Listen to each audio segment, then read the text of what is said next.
Dave Harris. I'm the councillor for Beerchurch Ward, and I'll be chairing the meeting as you just heard this morning. To begin with, there are a few matters of housekeeping.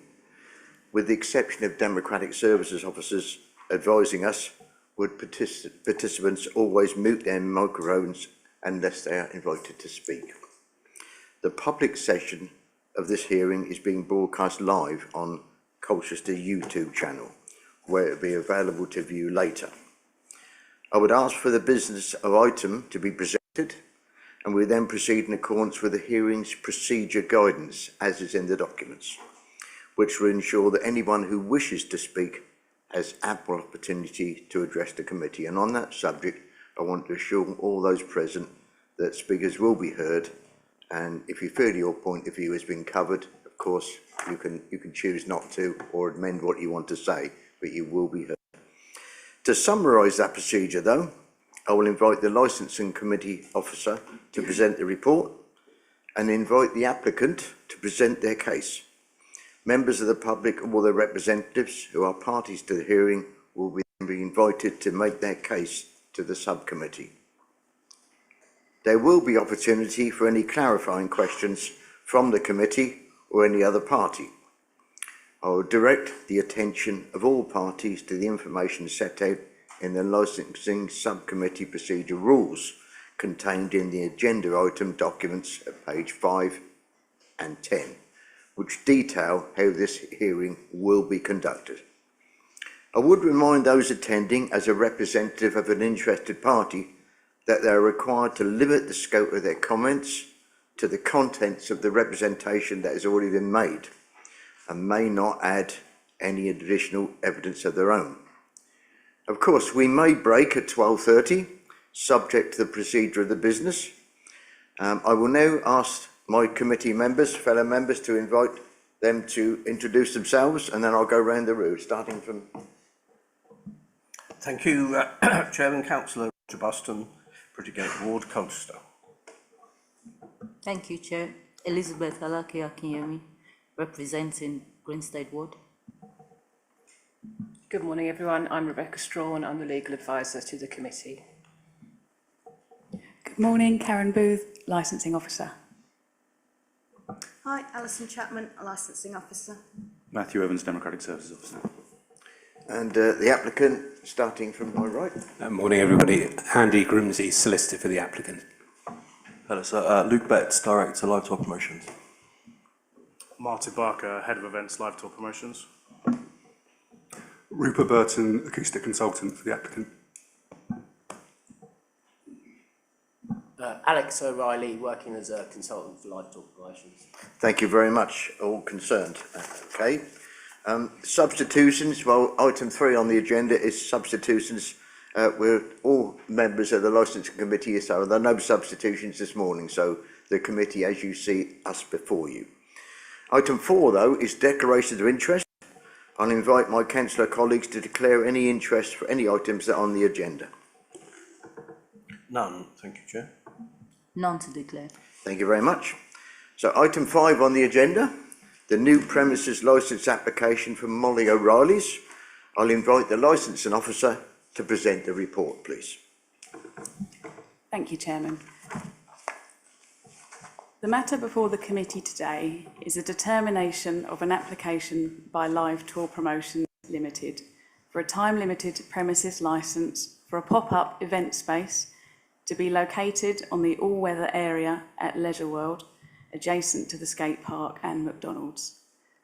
The details of the application are set out in section 1 of the report, and plans are attached at Appendix 1. 69 objections have been received from ward councillors, local residents, businesses, and the Colchester BID, which is the Business Improvement District. The council has also received a 48 signature petition opposing the grant of the licence. These objections are shown in Appendix 2. Please note that Objector 65 has withdrawn their objection. The applicant has agreed conditions with Environmental Protection to address its concerns. The conditions that will be imposed on the licence in the event that it is granted are shown at section 2 of the report under conditions agreed with the responsible authorities. The mandatory conditions are also set out in the report. The options available to the committee in the determination of the application are set out in section 5. Please note, I'm not the officer who has prepared this report, but I will try to answer questions on the matter to the best of my ability with my colleague Alison. Thank you. Thank you very much, Karen. Could you just, for us, just outline for the members of the public and the officers and the applicant the options that are open to us, please?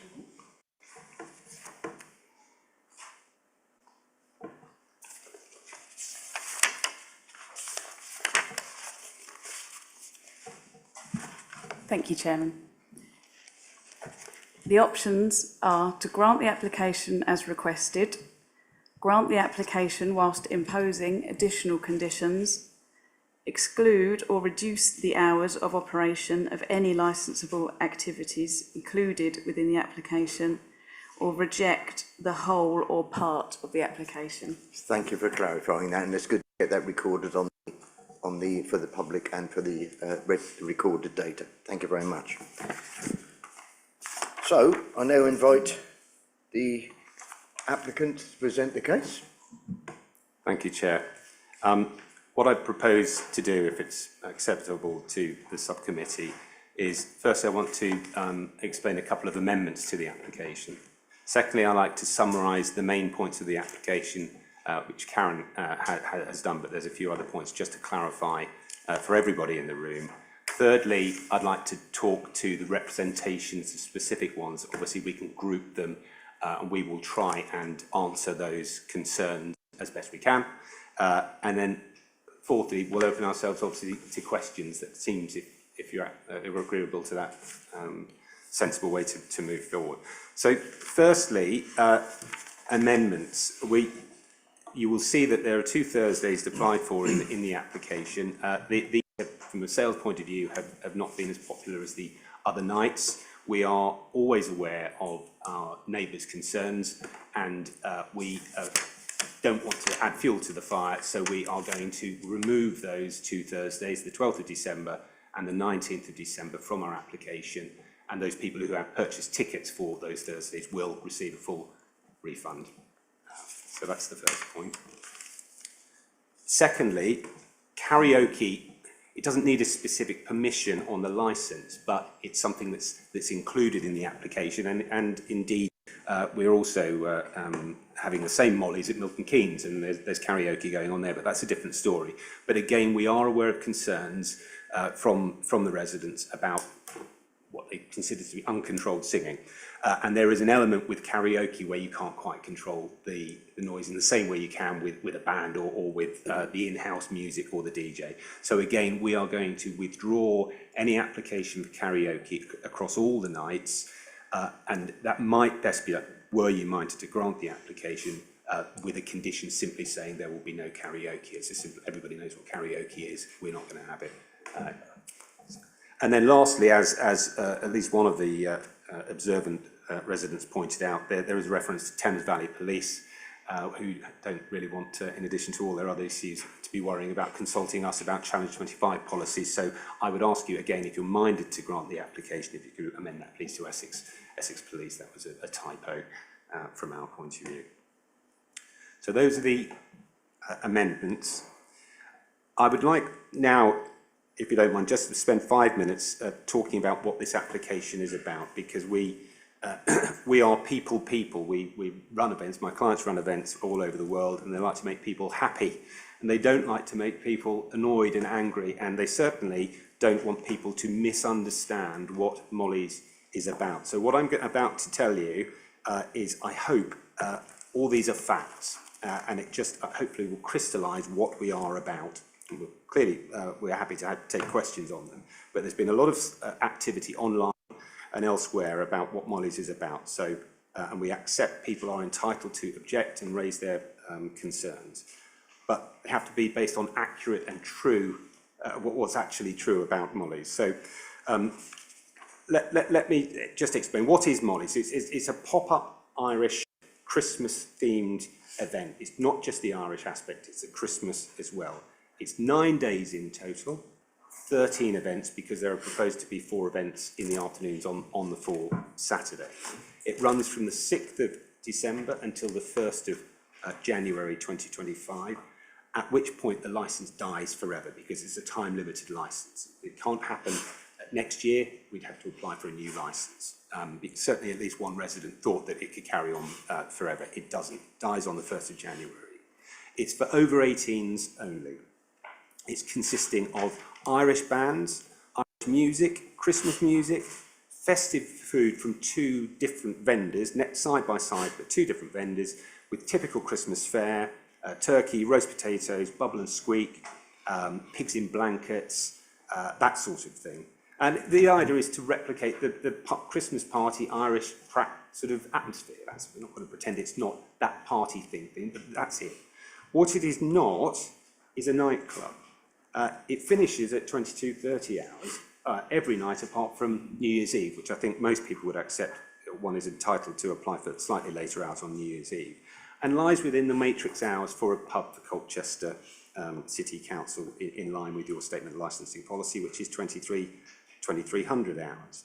And if I could turn you please to the layout plan on page 33 of the agenda papers. Really happy they've got that. If you look at the layout, these long, I'm a bit colourblind, sorry, but these long lines are benches, and then the circles in the middle are cabaret tables. And you'll see there's a sort of a series of rectangles at one end of the cabaret tables. That's the stage, and then towards the one end there is it's labelled as the bar. My point about that layout is that there is no natural dance floor. It's not a nightclub. It doesn't have nightclub hours, and it doesn't have a dance floor for people to dance on. The idea is not to encourage vertical drinking. The idea is that people mainly sit at their tables, get up, go to the bar. Yes, it's a waitress service as well. They'll go to the food vendors outside, bring some food back, and they have it brought to their table as well. But it's not a nightclub, and it's not vertical drinking. Turning to the organisers themselves, they are not shady individuals. They are people with enormous experience in running very, very large and successful events. They sell over 1 million tickets a year in the UK and worldwide, and locally they have great experience in running events in Colchester, including the Ibiza Orchestra Experience, Oktoberfest and the Sausage and Cider Festival. There are no representations from any of the responsible authorities, and these are obviously some of those are departments within the council themselves, who advise you on noise and pollution and litter, environmental protection, your partners in the police, trading standards, the fire authority, and indeed the licensing authority themselves. We've worked closely with the Safety Advisory Group, and if this application is granted, we'll work even further with the Safety Advisory Group. There's a point at which you can't go much further until you know whether you're going to get a licence or not. But these things have all been taking place. And then perhaps one of the most important points is condition 1.6 at page 12 of the agenda papers. And as I said, I'm only trying to highlight these main points that I hope people can't argue with. It's 1.6. This is the proposed condition. No event shall take place until an event management plan has been submitted to and approved by all other relevant statutory bodies. That is a total legal sign-off by all the experts, not us, to these events. So in a sense, even if you granted the licence and the police or trading standards or whomever it may be, environmental health said, no, I'm not happy with that, these guys are jokers, it doesn't go ahead, we'd be committing a criminal offence. So those are the main points I just wanted to highlight to sort of pull away from some of the conjecture that is understandable sometimes when people get concerned at the fear of the unknown, just to bring us back to focus on what this event is, who the organisers are, and the preparations they have already put in place. And now, if you don't mind, I'm going to turn to some of the points in the representations. And if I'm going on too long, just please, I'm sure you'll tell me to shut up. The first one is about the drinks promotions, the social media memes that have been seen. And I think I'm just going to ask Luke himself to address you on those, please. Thank you, Chair. So obviously, yeah, brand new event for Colchester. We do have other databases in the town from our other events we've run here since, I think, 2017. But we're building a brand new event here from start. We took on like a marketing agency who, ultimately we're responsible for, and we tasked them to share relevant, trending Christmas memes, Irish cultural memes, things from Visit Ireland, things from Lad Bible, things from Tourism Ireland, Visit Ireland, from Guinness, and with all, quite rightly so, some of those things that were trending culturally weren't in keeping with our ethics or values, and then were deleted post. In terms of responsible drinking, if this isn't the place for you to come drink irresponsibly, our cheapest pint is £6.50. A pint of Guinness is £7.50. Our cheapest package, which includes alcohol, is £500. That's for 10 people. It includes one bottle of alcohol, which is 2.8 drinks per person. So there's no irresponsible drinks here. There's no bottomless promotions. There's no £2 student offers. It's all very much geared at like a full music event with an alcohol provision along with a food provision. Thank you. And so to be clear to the subcommittee, all those images and the videos, they are not from other Molly's events or anything you've run. Absolutely They've been borrowed from. Yeah, it's some of them, again, we completely recognise and take responsibility, shouldn't have been shared. Trying to build a community, and when some videos are getting 5 million views, 8 million views online, and are relevant to our brief, Christmas parties. I wish I could sit across every single post that goes out on social media across all of our events worldwide. I can't. I'd love to, but I can't. And then when things have been brought to our attention, or I've seen anything, our wider team have seen anything, they've been immediately taken down, but are not from any of our events and don't reflect our values. Thank you. The only thing I'd add to that, members of the committee, is obviously there's an alcohol management plan in the agenda papers. The police have not objected to the application, neither have trading standards. That's only one part of the puzzle, but we are on it as far as we can be. Jeff, I'm going to move on now, if that's okay, to something else that's raised in the representations in some detail. It's not something that we would normally deal with, or indeed Luke likes to talk about, but it has been raised in detail, and it's about previous events that Luke has been involved in running, and I think it's appropriate, not least to the memory of two of the people who died, to talk to them just briefly, if that's acceptable. And again, Luke, can I ask you to address the subcommittee, please? Yes, Chair. So I'm 38 years old now. I've worked in events since I was 18. I've overseen over 10 million admissions.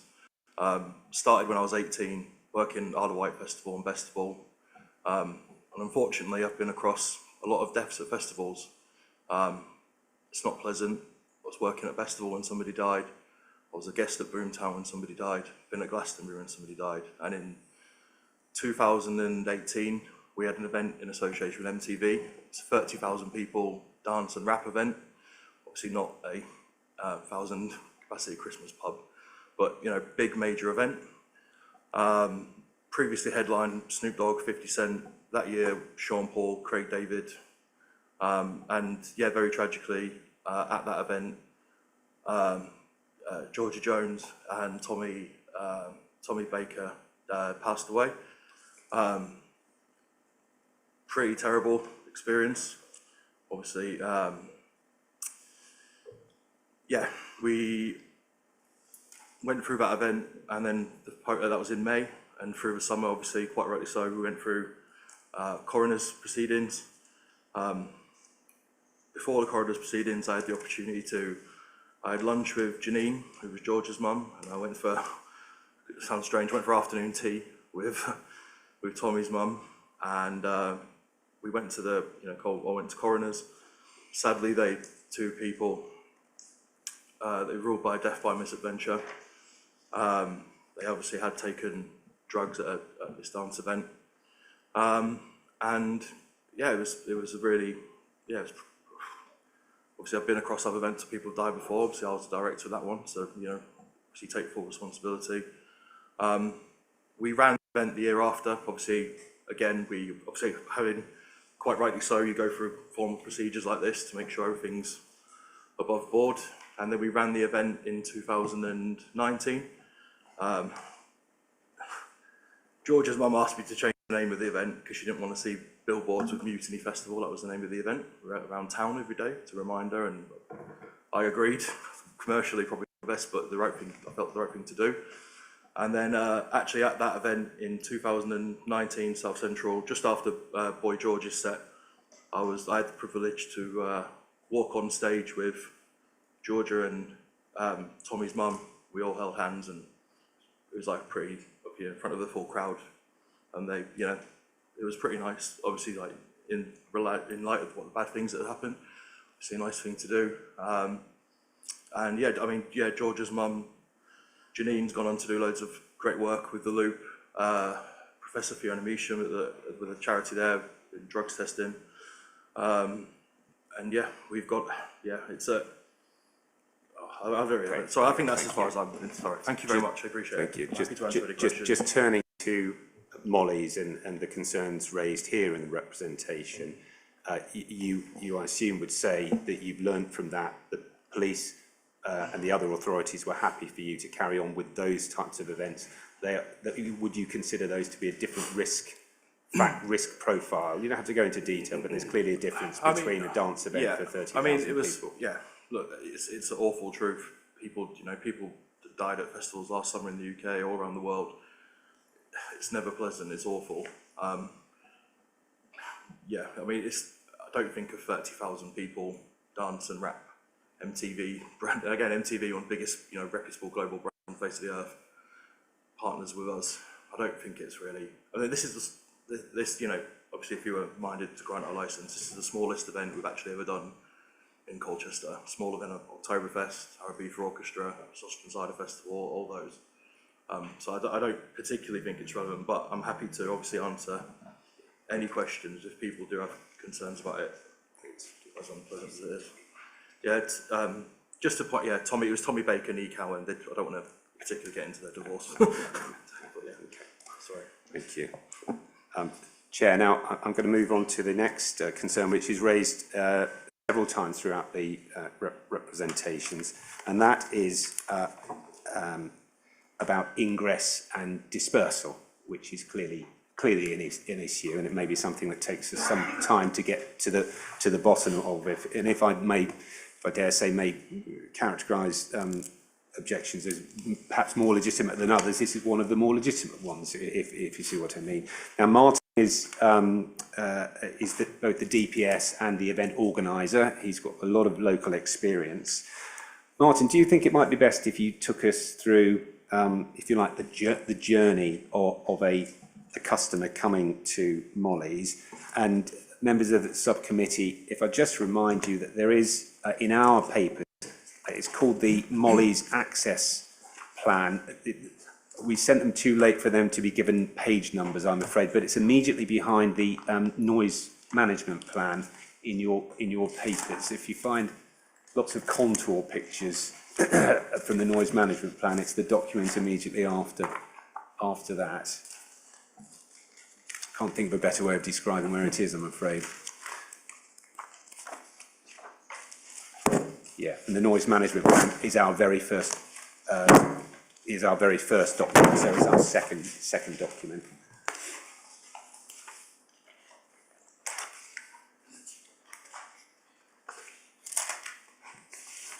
And I'm happy to come over and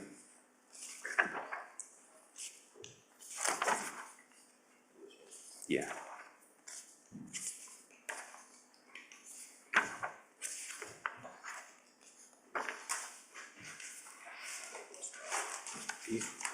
Oh, it is a spare here as well. Shall I keep it? Oh, thank you.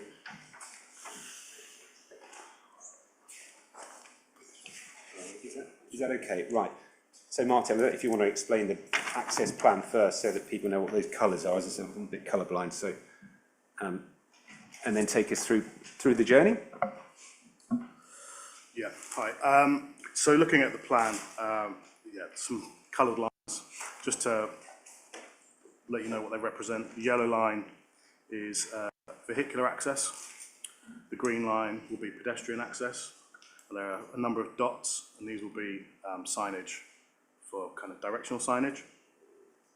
In terms of the journey itself, obviously we are aware that Leisure World itself does have a lot of car parking facilities, but obviously mindful Charter Hall has a number of well-attended events that directly correspond with the dates that we're running. So in discussions in the planning stage with Colchester Amphora Events, leaning on their experience of operating Charter Hall for many, many years, we decided to actively not use the Leisure World car park because that facility will be primarily used for attendees of the elf shows and things of that nature. We've agreed to utilise what is referred to as the overflow car park, which is on Pavilion View, which is directly opposite the cricket club.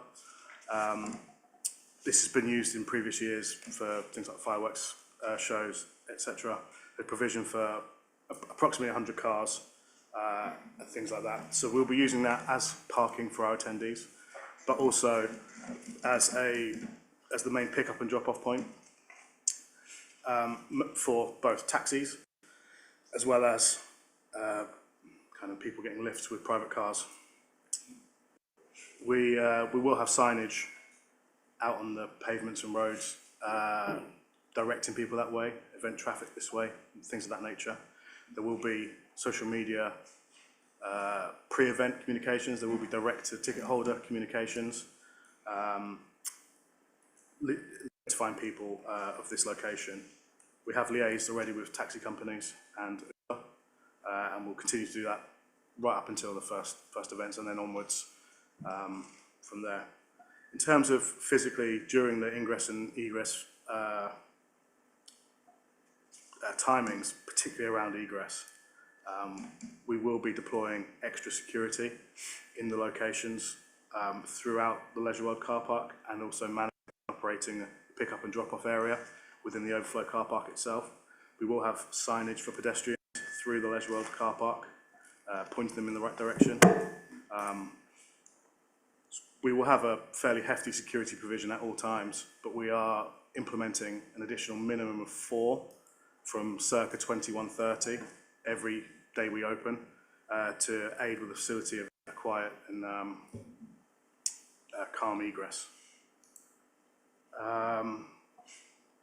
Is that, just to clarify, Martin, that would be in addition to the, I think you've got a range of about 6 to 14 door staff, I call them door staff, the SIA registered door staff that would generally be looking after customers. An additional shift, so to speak, just to focus on the egress. So probably an hour to 2 hours maximum, but they'll be there in fixed locations, but also roaming. 1, as a directional point of view, to make sure people are heading in the right direction. 2, a prevention point of view, stopping people going the incorrect ways. And 3, to ensure welfare and ensure no excess noise is being made by people. Yeah, and just to touch on that, as we are talking about dispersal and welfare, there have been mentions in the representations about tragic deaths of people drowning in the river, and the general point about welfare and vulnerability. And we obviously accept that, you know, outside the vicinity, we don't have any greater control than any other member of the public, but obviously within our own grounds we do, and also in terms of signposting people and keeping an eye out for people. So what would you have in mind, subject to further risk assessment, further discussions with the authorities, what sort of, where would these door staff be positioned? So the primary focus of that will be in the Leisure World car park itself, direct to people to and from. We will be dynamically assessing this at all times. We do have repeat kind of occasions, so we are able to tweak and amend policies as and when they are successful or not successful. There will certainly be within a position of the view of the bridge towards Lower Castle Park where the river is, and should we deem an excess of antisocial behaviour or vulnerability there, we can locate members. That can be a fixed position at that location. It's not just the 4 people that will be dealing with egress, it will be the security team in its entirety. They will migrate from the premises itself into this egress plan. So it isn't just, we have 4 people in the car park and that's it. It will be, the whole member of the team will do that. Our medical provision will be on site until the vicinity is clear, not the premises, just in case there's any welfare needs that arise. So what you're talking about is an integrated plan between the outside agencies like the taxi companies, Uber, your door team and stewards, and obviously the management themselves, to make sure people arrive, but more importantly disperse as quietly as can be reasonably expected, and more importantly safely. Absolutely, yeah. Obviously, we expect the ingress to be slightly staggered. There is a definitive start time, but generally people will arrive at slightly different times. We are aware that the egress can be a much more of a harder stop, as there is a terminal hour 22:30. But it's not just a solution of one thing. It's a holistic approach to ensuring the safety and kind of prevention of nuisance all throughout this area. That's noise, that's litter. We will be undertaking litter picks throughout the car park as well, post-event. Thank you. And I think that's quite an important point from our point of view. If you're minded to grant, this is a dynamic process. If something doesn't quite go right on the first night, we've got the ability to direct more resources at it for the next and future nights or indeed afternoons. Martin, another point that's been raised, I'm jumping ahead of my notes, but as we're talking about this sort of neck of the woods, shall we talk about the concerns raised about the skate park, which again are perfectly valid concerns, and we recognise those. So perhaps, Martin, you can address the committee on that, please. Yes, certainly. So we are aware that the skate park is in close proximity to predominantly the entrance and exit of the event site. We propose to place in temporary fencing to allow a distinction between people attending our event and people looking to go to the skate park. We also will have security personnel positioned in that location to, want of a better word, control, monitor any potential interactions that may happen there. We looked for that entranceway from where the gate is at Leisure World to the all-weather surface. We will create a walkway. The rest of that site will be left as quote-unquote sterile to allow for blue light access, just for any emergency vehicles that may or may not need to attend. Hopefully not, but have that provision in place anyway. Thank you. Chair, there is immediately after the plan, if you did ever find it in the access plan, immediately after that is our draft egress and traffic management plan, which again gives you more detail about the roads being proposed to be used. But I stress again, these are dynamic documents, and we will talk to the authorities and residents as well, and integrate their views into, as far as we can, into the final plans that are submitted, were you minded to grant the application. I'm now going, I know you'll have questions, but I'm just going to carry on, and you'll be pleased to know we're well forward now in my list, certainly. But another very valid concern is one of noise, which is why we commissioned Rupert Miller, who's here. He's a highly respected acoustics expert with whom I have worked on several other festivals and events and across the country, and he's quite used to decoding the somewhat technical nature of acoustic language for lay people. So perhaps, Rupert, if you don't mind, you can just give us the basics. Why were you engaged? What did you do? And how's that going to provide some comfort to the residents and therefore the subcommittee? Hi. So we have engaged with the Environmental Protection Manager prior to this hearing. The Environmental Protection Manager has proposed conditions to control the noise. Those conditions are actually a lot more stringent than the national guidance would be for up to this number of events. In fact, we're looking at 10 dB lower than what the national guidance would say. That's effectively half the noise limit, half the noise level that you would experience. and that is based on the background noise of the area. So we agreed methodology to measure that background noise level. That's been undertaken, and that's the limits that we will operate the event to. We've done pre-event work with the sound system supplier, designing the sound system to minimise any spill of the noise from the site. It's a very small system, it's distributed throughout the tent. It's not two big stacks of speakers at the front. They're smaller distributed speakers into the ceiling, focused down onto the area to minimise that music spill off the site. We've looked at the orientation and location of the tent to make sure that's in the best place to minimise any noise propagation off the site. And yep, there will be noise heard, but it will be controlled, and it's at that level which the Environmental Protection Manager is happy with, which, as I say, is half the level the national guidance would propose for that sort of number of events. Thanks, Rupert. There's mention about the fact that this is basically a tent, and there's no noise attenuation from a tent. Can you just explain to the subcommittee how you approach marquees from an acoustic assessment point of view? So in terms of our predictions, we haven't included any mitigation from the tent. We want to look at a worst case, what it could be. There could be doors open to the tent, there could be areas that could affect that. So we don't want to include any of that when we're looking at what the likely prediction of the sound from the site would be. But given that this type of event, this time of year, the tent will be a fully enclosed tent. As I understand, it's going to be a fully lined tent, not acoustically lined, but lined with some fabric, and that will help with the attenuation, especially the higher frequencies of music. Not the low frequencies, but as we've said before, this isn't a nightclub. It's not a very heavy, sub-heavy, low-frequency heavy music. It's Irish folk music, it's Christmas songs, it's that sort of stuff. So there will be, improvement from that fully lined tent, but it's not something we include in our assessment because we can't be 100% sure of how the construction of the tent affects those frequencies.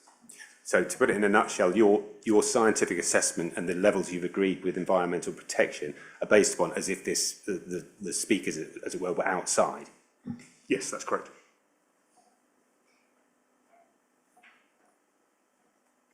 And then can you just explain how the assessment of the noise will take place, both from a scientific point of view and also a subjective assessment? Because I think there's two prongs to that, because that again will be of great concern to the residents. So during the event, during the first event, I'll personally be there. We'll be setting the levels with the sound system operator. We'll be monitoring the levels throughout that.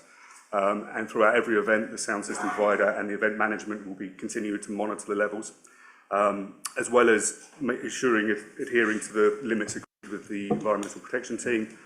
We also do take sort of subjective assessment into account. Is there a particular element of the music that could create undue disturbance? And in which case we work with the sound team, the sound system engineer, to make slight adjustments, tweaks to the sound system to improve that. We're looking for a balance. You know, we want the event to be people to have fun in there, but we don't want to disturb people unnecessarily. That's not what we're there for. Thank you. Jim, I'm going to move on to some other topics, if that's all right, much more quickly now. I think we've touched upon the public safety side of things from the tragic deaths in the river.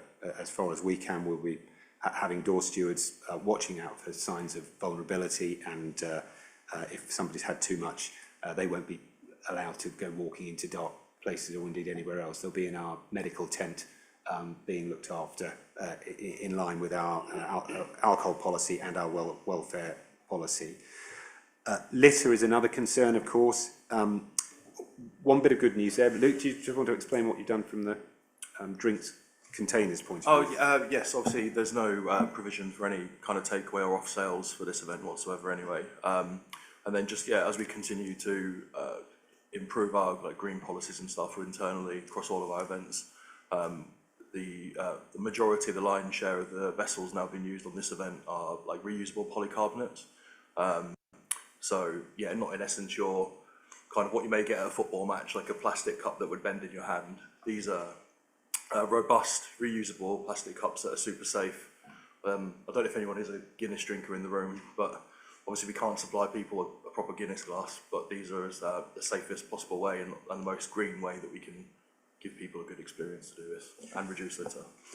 So there's, given that the whole or whether pitch is completely ringed with very high fencing, as you will know, is essentially hermetically sealed. There's no reason, we've got no off-sales policy. Nobody would have any reason, unless for some stupid reason they wanted to sneak off with one of these things, which does happen. But there's no reason why anybody would leave there with anything and obviously everybody will be checked as they left anyway.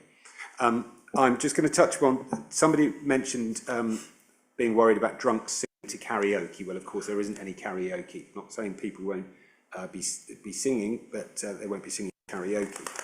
It's too far from the SOS bus, a legitimate concern, but we have our own medical tent with our own at least one FREC 3, that's something the first responder qualification just below paramedic level at all times, whenever an event is on, right until everybody's gone. So we don't... ratio for people versus yes. What it serves in the town, we're in a better... Yes, as a ratio, it's a better ratio than the same SOS bus does for the town. I think we've touched, as far as we can, upon the parking and the taxis issue. There's mention about drug dealers. We've got a drugs policy. I would just point to our experience elsewhere, the demographic of this type of event. We want people to have a good time because they are listening to Irish and Christmas music and eating nice Christmas food and having a pint of Guinness or whatever it might be, their tipple or indeed a glass of orange juice, but having a good time. We have no truck with drugs at this event. There is concern about wildlife, and obviously everything we can do to help that situation. It's not relevant to the licensing objectives, but as a responsible operator, we would bear in mind any concerns about that. But I don't think our footprint in terms of the wildlife is noticeable as far as we're aware. And there is a concern about light pollution, which I think, Martin, you are the floodlights. One of the neighbours mentioned the floodlights. Yeah, it's not currently our policy, our plan to use the floodlights on the pitch. We will be lighting the site ourselves, mainly with the use of Christmas lights, but also festoon bulb lights, which emit a much lower direction, and they're not directional. That will all predominantly be the front of house end, so towards the west, more towards McDonald's than the residents, and anything back of house for kind of safety reasons, for lighting, obviously it gets dark quite early now, will be directed away from the direction of residents, and wherever possible pointed down. So should be minimal light pollution heading in that direction. Thank you, Jack. I think I'm not speaking out of turn here by just sort of summarising all of this by saying we're saddened by the level of opposition and surprised to a degree. It come quite late in the day, the application. We acknowledge that, and there are reasons for that. But we are saddened by it. We are people who want to give people a good time, but we always recognise the benefits of listening to your neighbours. And this is not proposed to be a one-off for this year. We would love it if it works to do it in future years. And we're not going to do that if all the people who live nearby absolutely hate it. So we've got to make some inroads, and we're hoping we can do that in conversations after this hearing where you're minded to grant, with the hotline, with all sorts of reasons. I know Luke wants to speak about we want to be good neighbours. We want to impress the residents. I completely understand when people have fears and concerns. I've seen the petition. I think if somebody had knocked on my door and Pat presented that to me, I would have probably signed it as well without seeing our supporting documents or any of the information or the wider picture. So I fully understand people's concerns. We're here to address them. We want to be here, like our Oktoberfest, like our other events in the town, which contribute to the local economy. Tens of thousands of pounds, hundreds of thousands of pounds, six-figure investments into local jobs.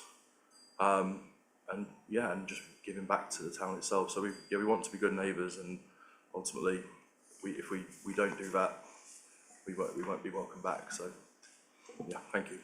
Thank you. I think that's. Thank you for hearing us out. Thank you very much. That's your statement. Yes, thank you very much. Any questions, Councillor? this question might sound odd, but please tell me one benefit that this event would bring to the residents of that area. And my second question is coming from, I have checked the hiring site for those that you're looking to hire for this event. And I must say the hours are long. How do you expect people to work such long hours, 9:30 to 11:30 p.m.? That's about 13 hours, if I'm right, or 14. How do you expect them to be at their best and productive and able to recognize who's underage and give their best to this event, basically, if they're working such long hours? Yeah, well, I guess I'll start with your first question. We've been running events in Colchester since 2017 with Oktoberfest. We employ lots of local contractors, site managers, security staff, bar staff, event team, and it generally is I think between all of our events, not including this one, we're talking hundreds of thousands of pounds of jobs going back to local people in the community. I know that may not necessarily be the direct residents around those events. Like we have our other events on the Castlefield and the other parks there. We do believe that, although, some residents quite rightly have concerns, we know that from our own ticket sales, and also we do residents letter drops. We put letters through residents' doors. We have a large uptake of complimentary tickets from residents as well. So it's a real mix between not only investment into the local economy, but also just giving people a good time.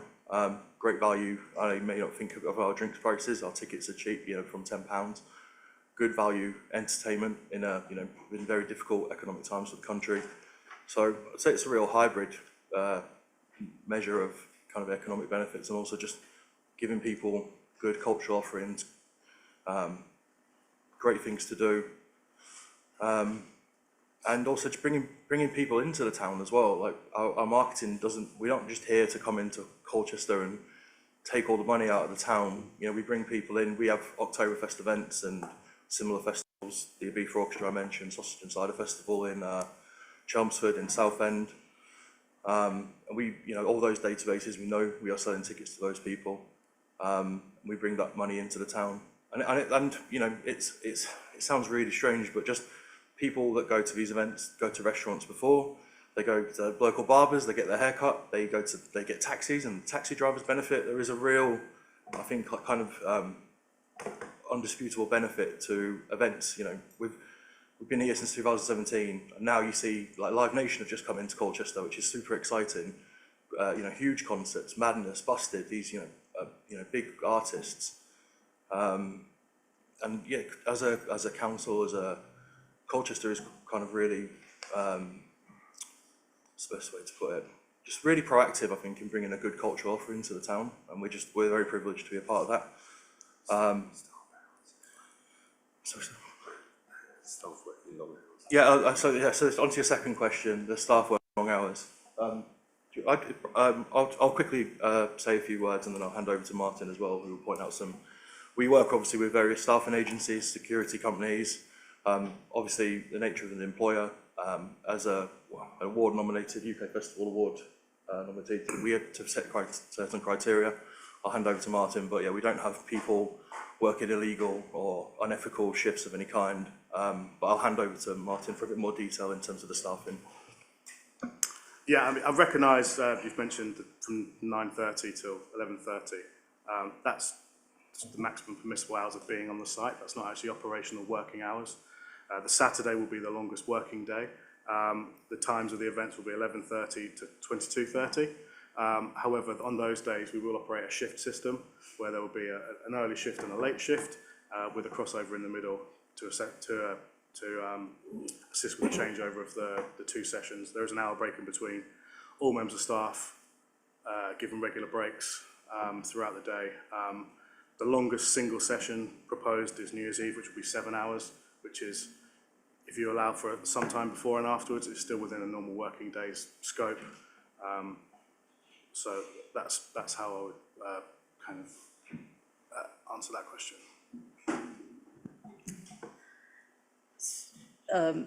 I am not convinced, because what it says here is the hours are set out, and those you are hiring are just meant to click a button to apply for those shifts. And the shift time is 9:30 a.m. till 11:30 p.m. So that tells me that whoever applies for that shift will be at work from 9:30 in the morning till 11:30 p.m. No, that's not, it's not correct. It's just to assess people's availability. But yeah, that won't be the shifts. We don't open until 11:30. We wouldn't have staff certainly 2 hours before and an hour afterwards. It's probably the maximum working as in the maximum working day, as in the hours available. But certainly wouldn't be rotating people on for that many hours. Thank you. Satisfied? Any other questions? Not for now. Councillor Buston. Thank you, Chair. I will, if I've got a number of questions, some of which you may find relevant, some which you may not find relevant. Rather than do them all together, and we have to remember what we've said, I'd rather like to go through them one at a time, if I may, please, if that won't cause you any inconvenience. And I apologise if some of them feel a bit, or sound a bit OTOs. Such applications as this are very much a double-edged sword. Notwithstanding what I see as a professional approach to what you do, and how you put together the various papers, we have, of course, to consider the objections that have been received in relation to it and take everything very seriously. Nonetheless, and whatever the result comes, I certainly find your approach very professional. However, having said that, I think I would prefer to have seen where matters such as this involve quite a lot of paperwork, as we would normally expect to see in a court, bundles prepared such that the presiding committee or judges, as you would normally face, actually have a flagged numbered bundle, as I would normally expect to see in court. I think that would greatly assist proceedings. Anyway, moving on, I take the points that you've made, and I think you've been at great pains to stress you want to be good neighbours, you want a personal approach, and I think residents will be reassured to a certain extent by that. Anyway, on to my questions. And this is really for points of clarification. Will the event be ticket only? I noticed you mentioned £10 per ticket. Is that in addition to the £7 a pint and Yeah, 4 and 6pence for roast? Sadly say yes. Events like this, by nature, cost hundreds of thousands of pounds. I think over £500,000 to put on. Okay. I wish we were. People often say, especially our Oktoberfest event that we run in Colchester, why is it not free, like the Berlin or the Munich Oktoberfests? And it's quite simply we don't have enough volume to be able to do that. I appreciate that, and I appreciate you're here. You want to make money. I appreciate that, and we all have to appreciate that's the purpose of the exercise, and that's why you're doing it. You're not doing it because you like us. You're doing it because you want to make money, and that's fine. We mustn't condemn that as an objective. So assumably you'll be taking applicants' names, addresses, telephone numbers, emails and all that sort of thing, which will assist your future database. Yes, sir. For when and if you come back. Yes, sir. And that will be possibly a security benefit if you have issues that you find with people inside. Yes, That's sir. the reason I asked that question. Yes, sir. It also benefits us in terms of pre-event or even during event communications. Should the need for any, like emergency communications, let's say there was a local gas leak in the area and we had to cancel the event, we can do that immediately via SMS. So you take people's phone via numbers and WhatsApp. that sort of thing. We have ticket people. Obviously, there's a commercial advantage to having I lots of appreciate data, it. Again, but I also appreciate, from a safety point of view. I appreciate you're here to make money, etc., but there can be side benefits that come from doing that. And assumably your event management, and I've seen your plan, which is well studied, obviously, but you've practiced this before, assumably there is a method of controlling all these things, so you can easily contact people and broadcast to their phones, etc., and pass messages and the like. Okay, that's very useful. Right, moving on, and I apologise for my questions being somewhat random. The car park. I looked at the plan to the car park, which you've kindly supplied to us. I hadn't seen it before, and I apologise. I notice you're using the overspill car park at the bottom. I assume there's just one way in and one way out of that. Is that correct? Yeah, that's right, yeah. Okay. How many cars do you anticipate going in and out of that car park? Obviously we've never run this event, so we are using data from a similar event that's fairly similar. Rough rule of thumb figure. I would expect, including picking up and dropping off in taxis, 150 to 200. Okay. Well, I'm not so much worried in this connection by the arrivals, because as you say, people don't all turn up at 7:30. They'll turn up whenever they feel like it over the course of the evening. But they're all likely to go out at kicking out time, aren't they? All at the same time. We do have a staggered egress though, so obviously there's a last orders at the bars and most pubs have. Sadly, some people, don't stay. I mean, it's great for us, but like sometimes the event's just not their cup of tea. We have it with our Oktoberfest. People start to leave after a few hours. Some people, the nature of Christmas parties and been out with, your office colleagues, maybe not the people you usually spend that much time with. We see that with our Oktoberfest events as well. And then just the general, from the last band finishes, I believe at 10 o'clock on our plan. So it gives people a bit of a 30 minutes, kind of wind down. There's no live entertainment happening, and we kind of see that more gentle egress. And naturally, again, kind of back to the economic benefits of the town, people will then go out into other licensed premises into the town centre. But the likelihood is there will be more people going out at the end than coming in and trickle at the beginning. The reason I ask the question is that people, when they've had a surfeit of Guinness, I presume it would be, would tend to be possibly slightly louder when they leave than when they arrive. And I'm thinking of this in the context of all the people that live in the area of the egress. So therefore I can understand, and I'm sure you can understand, their concern that they may find. Now, being cognizant of that fact, and I've noted that you've got some security people that you say are going to be there, assumably you're just going to restrict them to the car park area itself. What about the area between the car park and their getting to Cowdrey Avenue? And anything with that, how have you liaised with the police in relation to that? As in through kind of Pavilion View and Catchpole Road? That's right, yeah. Well, the hope is that will be mainly vehicular access. We will be facilitating the collection of cars and picking up and dropping off within the car park. We can assess the need for security personnel along that stretch of road as well. I would suggest that hope is not probably sufficient. Yeah. In that regard, if a licence is granted. Yeah, as we said, we will be looking to dynamically assess this, and the plan is the proposed plan right now. We are mindful that we are happy to accept and welcome any feedback. And I have confidence that you will, given that you want to come back again, and you want to make even more money. I can accept that as a premise, but I think that's quite a viable concern. Thank you very much indeed. Moving on, if I may. Yes, going to the noise assessments, and that's an extremely professional approach and an extremely professional report. And you indicated that you'll be monitoring the noise throughout all the occasions and that you're likely to be there yourself. If the noise goes over the limits that have been agreed and set, what are you actually going to do? Put it simply, turn it down. Okay, fine. But the plan is, before the first event, we carry out propagation tests, which obviously take into account the tent as it is, the sound system as it is, the lay of the land. We will set those limits with the sound system supplier, set maximum levels on their equipment, whether that's limiting the amps or through the sound desk, and then verifying compliance with that throughout the events. And in method of communication, it's a phone call or it's a radio back immediately to make an action.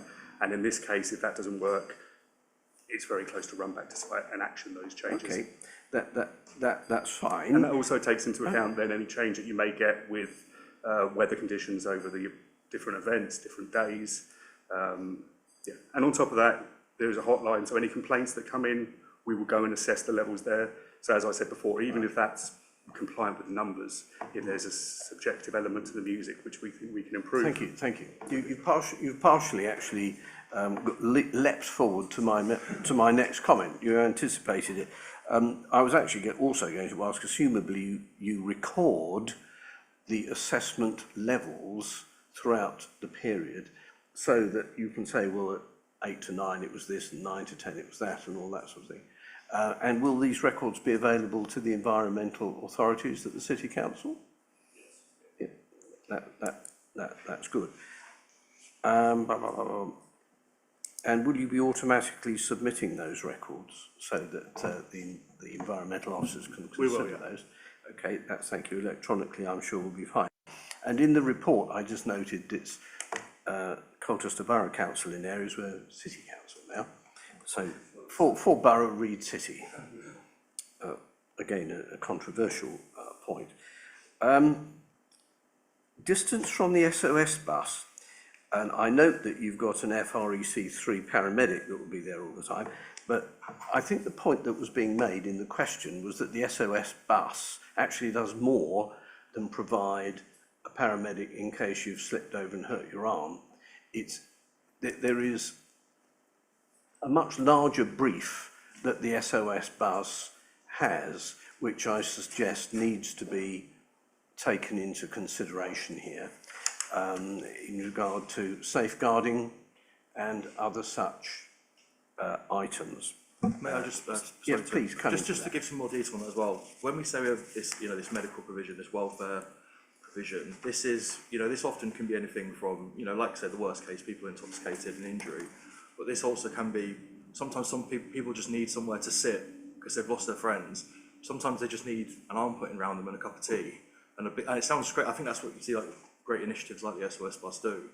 And we share those values as well. So it's the medical provision is obviously there, and we can treat serious medical incidents, liaising with with blue light and local authorities. But I think the scope does go. Yeah, I'm pleased to hear that. What I would like to see, if there is a grant, is a development of that and a liaison with the people that run the SOS bus, such that more provision of services such as the SOS bus provide can actually be made available within your tent.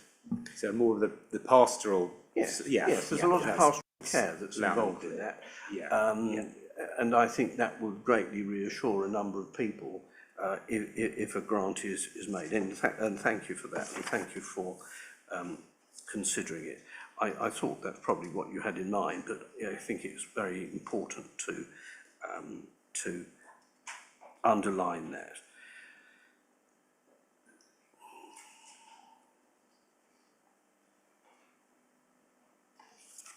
I think that's probably just about all I have for now. My main concerns revolve around having looked at reports from other authorities, which I have noted from the reports, although there are no responsible authority records locally, is prevention of underage drinking and prevention of drugs, neither of which you encourage. Because actually, if you get a record of that happening in your events, you're not going to make a lot of money because a lot of people won't want to go to it. I would certainly like to see a strengthening of the provisions relating to both of those items, particularly as you're going to be next door to the skate park. Old buffers like me don't go in the skate park, so we're not a problem, but younger people will. And the chances of them wanting to go from one to the other is a predictable event, isn't it? And your security people will need to make sure that that doesn't happen, because they are the people that are likely most to come to harm, I would suggest. I think that's all for now, Chairman. Thank you very much indeed for your notes. So I was just going to add, we are using a local Colchester security firm as well, which obviously is, even though we're a national touring entity, well, an international entity, we always do really rely and get involved with local security partners as well, who have more local knowledge of us, knowledge of those back streets, knowledge of those paths, and also just knowledge of local characters as well, which is always very helpful in these kind of events. Yes, thank you. It's your liaison with them and the police that matters, but I can see why you do it. It's cheaper, apart from anything else, and it's a more logical economic proposition. I can see that. Thank you. Just quickly to add, with regard to the potential issue with underage people, we are operating fully 18 plus, and we do operate a Challenge 25, both on entrance and at the bars, so to add that double layer of protection. Yes, thank you very much indeed. I was actually led to the comments that I made by reading the summaries provided by Portsmouth. And just to stress that was in 2014, 15, 16, 17 and 18, that was a 16 plus accompanied by adults, like concert, large scale festival, similar to like a Reading or Leeds, where this is a straight up 18 plus event. You can't accompany people into the, no matter what. You can't, there's no family day or anything like that. Thank you, thank you. Thank you, Chair. Thank you, Councillor Buston. That's good. Continuing on the theme from Councillor Buston, I've got a couple of questions on a couple of those issues. One is about the segregation of the skate park from anybody who may be under the influence, either leaving or joining the event you're having. So you're, from what I heard, you're putting a fence up there. How high is that fence? What probability is it will be scaled or got round? Is it movable? The fence is, it's a temporary fence. It's about 2.4 metres high, 2.5 metres high. I would suggest scalable, it would probably go over if you tried to climb it. But as well, there is a natural fencing around the all-weather surface that is well north of 3 metres. That is a permanent fixed solution. Part of our security deployment will be a roaming position, sorry, terrible wording, a roaming responsibility to monitor that perimeter, as well as the temporary fence we installed to segregate the skate park. And it's our entryway. It's rather than the event site itself. There is a small distance in between, but it's mainly for the coming and going of the attendees. Thank you very much. Thank you for answering that. On page 14 of your bundle, it says you will contact, you're going to provide a hotline for worried people who wish to contact you. On previous occasions in other towns, I've heard of these hotlines, somebody being too busy to answer them. What assurance can you give this committee and the wider public that immediately it rings, that somebody will answer within 1 or 2 rings and get a response? I mean, there will be someone dedicated to look after that phone. That will be very near the top of their list of responsibilities. We're acutely aware of sensitivity around what we're proposing to do on the location itself, so this will be a high priority. It's something we operate at every event we do all around the country. We've done it here many, many times, and we've spoken directly with local residents of Lower Castle Park in the past, and it's something we do take seriously. It's not just a token effort. It's something that would be used during the live dates. We also provide an email address for any pre-event and kind of different kind of communications that may not want to be dealt with at the time, and that's constantly monitored as well. There's a team off-site that monitors those emails and will contact any of the people on site should there be any specific needs to do so. Thank you for answering that. Thank you. This is a technical question for our noise expert, please, if you can. 5 decibels. I've got no concept of what that is at all. Why would I? Would they be heard? Would the music be heard at properties that are immediately adjoining within the next couple of streets and wider and beyond? How far away would you hear that music, please? External to the properties, you would be hearing that. So that's 5 decibels above what's called the background noise level. The background noise level is the level that's exceeded for 90% of a period. So try not to get too complicated, but the quietest 10% of the time. The 5 decibels over there is getting close to, or pretty similar, obviously it changes for location, to what the ambient noise level is, the existing noise level.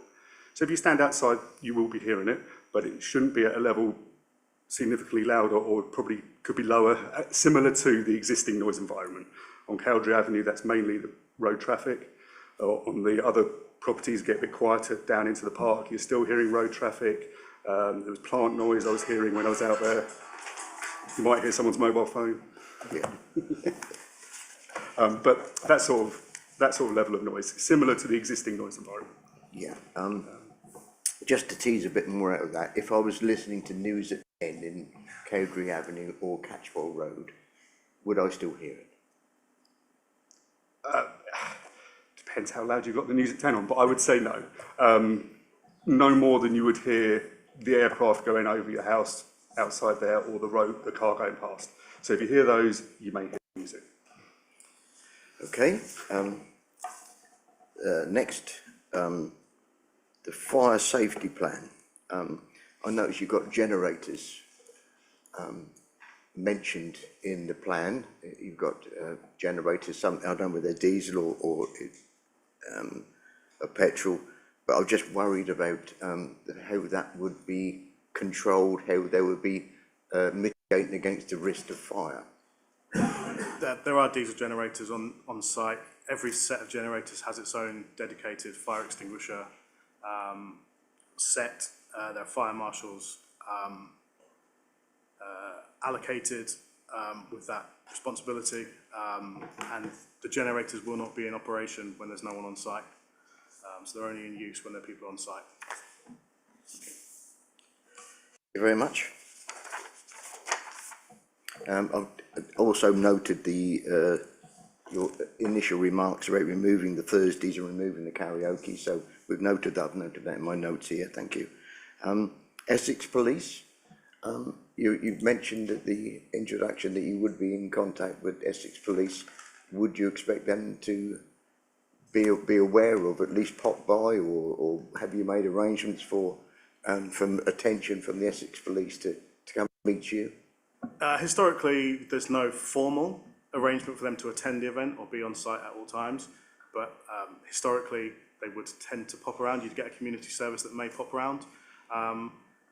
Oftentimes it's just to see what's happening, but we welcome pre-event walk rounds always. Obviously, should the licence be granted, we'll be reaching out to SAG to see if there will be if they'd like to come down and do a full site walk round before we go live, and that would obviously include Essex Police. Okay, and my last question is about the the egress you talked about and the access. The access, I've got less because of Councillor Buston's question. You answered that what I think about the people would drip feed into the place, but coming out, how wide is the pathway?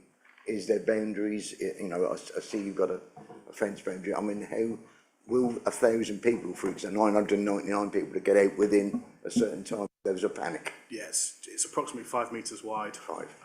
And there's a lot of, in the event of an emergency, there's a large amount of open space, but there's also secondary access routes that can be used in terms of evacuation, kind of around the back of the skate park, as well as in different locations in the event of evacuation. Thank you for answering those. Any more questions? Sorry about this, guys. I've got a couple of repeat points, if I may. I noticed that you've stopped karaoke from this. What's the difference then between community singing and karaoke? I mean, so when we do karaoke events, we have various formats. Masioke, which we're working with in exactly, sounds like a resident's nightmare. We're doing that in Milton Keynes, Bandioke, and these are actual formal social events. They tour around the UK, and they actually encourage the crowd to sing or the person on stage to sing with them. We also have another karaoke brand, which is Barrioke, which is Barry from EastEnders. Sean Williamson, and he leads a karaoke live show. We put that into our Sausage and Cider Festival, and obviously the nature of those are very much encouraging singing. We are doing those in Milton Keynes. We've removed all of those as well. They are commercially great for us and do help us sell tickets. We've removed all of those from Colchester. Naturally, of course, we know people at Christmas there's a Christmas song. Some people may know the words, and you know, inevitably that, you know, we have to be very honest with you. We're not here to try to pull the wool over anyone's eyes that people may sing. The majority of our music is actually live, kind of Irish folk and traditional music. Which, I struggle to hear the words live, let alone be able to sing along with it, to be honest with you, but it's fantastic sounding. It's not really encouraging sing-alongs. And yeah, it's that fine balance between putting on a great show for the people that have bought tickets, local, thousands of people that are really excited in the event and interested in it, and also, like, going back to our original point of being a good neighbour. So anything that is formally encouraged singing, from karaoke, masioke, bandioke with a band, has been completely removed. But yeah, we do obviously take into account that, you know, when people may not be eating or maybe drinking or talking loudly, you know, these things can happen. But we're Yeah, I think as well, it's noted it's obviously quite informal, but should there be a mass nuisance of community singing, we will have the facility to change the music to non-lyrical songs, as in calm that down. Should we see off-site noise limits really rise because of community singing, we can switch to non-lyrical songs and make that change. Yes, thank you for that. And I don't wish to give the impression that we don't think that having a fantastic event where people sing and dance and have a great time is something that the city doesn't want. The question is the location of it. That's really what it comes down to. You know, if you were talking about the middle of the rugby field somewhere out of town, I don't think you'd have half the issues that you have. Everybody likes a good time. I like a good time. We all like a good time. It's just the location of it, and that's really the nub of why we're here this morning, I think, rather than elsewhere. Okay, fine. Thank you for that. So there will be singing of some description or another, even though it's not called karaoke. I understand that. That's fine. I think we can accept that. And you have a means of controlling the singing by, you know, playing a few funeral marches and all that sort of thing, just to quieten it down a bit.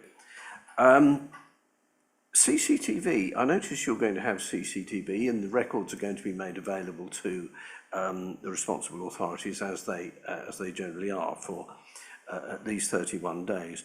Have you put any thoughts to CCTV and signs to say there will be CCTV that'll work at night over the car park, which will or will not be lit? ? To be completely honest, at the moment we haven't planned to put CCTV there. During live operational times, the members of security there will be wearing body-worn cameras to facilitate any incidents or issues that may happen. I would have to look into whether we would be allowed to put CCTV there. So I can look into that further. Okay, thank you. The reason I mention it is it may come down to you needing to take some preventative measures to try and assist the residents that live adjacent to the car park. I'm not worried about the folk going in. They're generally eager and quiet. But the folk coming out, hopefully if you've sold lots of Guinness, will be full of Guinness, and that will mean they're not going to be quite so quiet. But having big signs saying we've got CCTV going and the odd camera and lights might actually deter that behaviour. Yeah, that's something I can look into. We are planning on putting lights in there. It's reasonably dark, so there will be lighting provision added into the car park itself. Thank you very much. I apologise for a second bite of the cherry. You're very welcome. If that's all the questions, I'll just invite... Yes, of course, Rebecca. I was going to ask the officers next, but... Thank you. I just thought it would be a good time for you to speak as to the relative lateness of this application. It's been touched on in some of the objections, and I thought it would be a good time for you to actually explain, if you can, why we feel that we're at a bit of a last minute.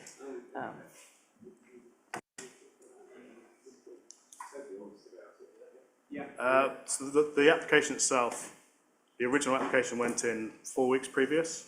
I believe there was an issue with the council's computer system that delayed it by a period of time and enabled us, well, enforced us to have to reapply, hence the late deadline. Satisfied? Yep. Officers, the licensing officer, did you have any questions at this stage to the applicant? No questions, thank you, Councillor Harris. Just on that matter, I just thought I ought to just clear it up for the benefit of objectors and the committee as well. So yeah, we do have a relatively new back office system, and for a reason not fully understood, the original work record was returning an error. We obviously didn't want it to appear as if residents weren't then able to object. That would be a nightmare. You know, we want people to have their say. So to avoid that, it was decided to copy it over onto a new record for an administrative function. Secondly, it's stipulated in the Licensing Act 2003 that the site notices have to be quite a specific shade of blue.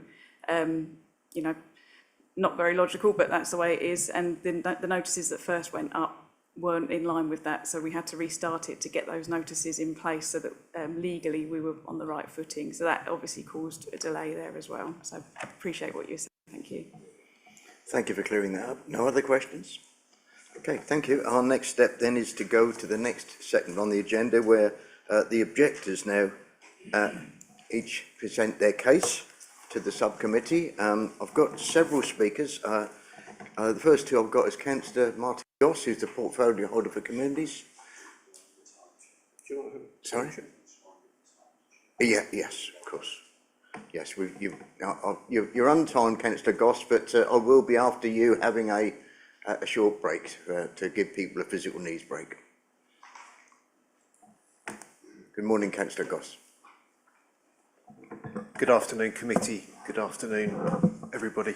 It's unusual for me to actually appear at a licensing committee, and in fact in the 17 years I've represented Colchester, I've only actually ever appeared here twice, and this is my second visit, so it shows I don't visit very often. I think it's also worth noting that I'm the portfolio holder for neighbourhoods, waste, but also sport and leisure. And this application is going on a sport and leisure property owned by Colchester City Council, and you've got the portfolio holder objecting to it, which may come as a surprise, but when I first heard about this, I was quite shocked that this application had appeared on our own land, very close to residents. Now, I've got absolutely no problem with the event. I think it sounds an event that many people would want to attend, but I think going back to what Councillor Buston said, I think it's the location that is the biggest concern. And it's absolutely right that we should give maximum value to the taxpayer by ensuring that we get maximum value from our assets, and those pitches that are not used are an asset of the City Council, and therefore the City Council will receive a rental income for the period that that tent and that event is held. But what that doesn't mean as a council is that we should forget about residents and the potential impact. Now, I've heard mitigations, etc., and I understand that, but at the end of the day, there is concern. Boil it down, it is a tent. Yes, there'll be material, but it's not acoustically protected, and therefore there will potentially be some form of ambient noise, either from people leaving or from extra traffic or from the music. And I think that's the main concern that the committee would have to look at under the 4 points that you can object to under an application. And I think prevention of crime and disorder, I think there could be a potential increase. And yes, there'll be professional door staff there, but there's only so far they're allowed to professionally go. They are not the police. And as we know, the police are stretched, particularly on weekends, etc., and they will be in the city centre dealing with other people celebrating, because we are going to be in the December Christmas period, and we will see a huge increase in spend in the nighttime economy, and therefore more footfall, more income, because that's when many publicans, many businesses make their most money, and there's nothing wrong with that at all. There is potentially then an increase of public nuisance, and we are here to prevent that. And noise is a big part of that, and potentially public safety. And the SOS bus has been mentioned, and I'm glad that's been explored, because it's fundamental to the operation of the city centre, working with the police, protecting vulnerable people. And this event would be no different. And in terms of the car park, now that's pricked my interest, because I go to the gym at 6 o'clock on a Saturday night, and you'll find me there if you want to find me every Saturday, every Sunday. And Saturday night is a particular problem because McDonald's is always overrun, and as we know, the traffic literally backs up to Cowdray Avenue. Now, I know it's been said that the event will go in a different route and there'll be 100 car parking spaces in the overflow car park, but human beings, including myself, are lazy, right? We are lazy. That's human nature, and science proves that. I suspect that people will use the main car park because it's there. There's nothing stopping them. They're not breaking any law by paying to park there. And in fact, the City Council will get an income receipt from people paying to park there. But the bottom line is, through December, Charter Hall is running an equivalent event that's running, I think, most nights that people will be going to. So Charter Hall will be permanently busy, I think, through all of or most of December with a show. So that whole area is going to be under huge stress in terms of traffic, people, busyness, etc. for a long period. And that just concerns me because that will only add to public safety, noise, etc. And I think the skate park is a really good point to raise. And yes, there'll be fencing. Is it Heras fencing? What type of fencing? Is it covered? Because you can cover Heras fencing like they do on building sites to stop the dust getting onto people's properties, or at least you try. So I think I'm not going to reread what I've already written because it's in the papers. In fact, I've probably covered some other areas that I thought I'd pick up whilst I had the chance. So I suppose in summary, not against the operators personally. They have obviously done other events. I would say that October Fest 2023, unfortunately, did leave Lower Castle Park in a pretty derisory state, and it still is. So we're going to have to take some action, but that's not for today, but something I also am responsible for, just a point for future reference. But I think as a committee, you've really got to look at the balance between this event versus the impact on public safety, public services, the police, the SOS bus, and local residents, who ultimately are the most important people here because they live there. I don't live there. None of you live there, with the greatest respect. And the decision that we make has to be made inside the licensing law, and there has to be good reason to object. But we also have to make sure that we minimise impact on local residents in the immediate vicinity and the wider area. And collectively, as elected members, that is our job. And that is why I've taken the opposing view, because on balance, I don't believe that this event is in the best location. And in fact, somewhere like the new Colchester Sports Park would have been perfect because it's open fields, lots of parking. That could have given an income to the council. So just my thoughts and my closing thoughts after you listen to other objectors. Thank you. Thank you very much, Councillor Goss, and you've actually you kept to the subject of what you submitted. Thank you very much. It's now 12:30. I'll adjourn for 5 minutes, 10 minutes. Yes, please. Thanks, Chair. Can I just remind you, if we're going to have a break now, can I remind the subcommittee not to discuss this matter amongst themselves or with any other party?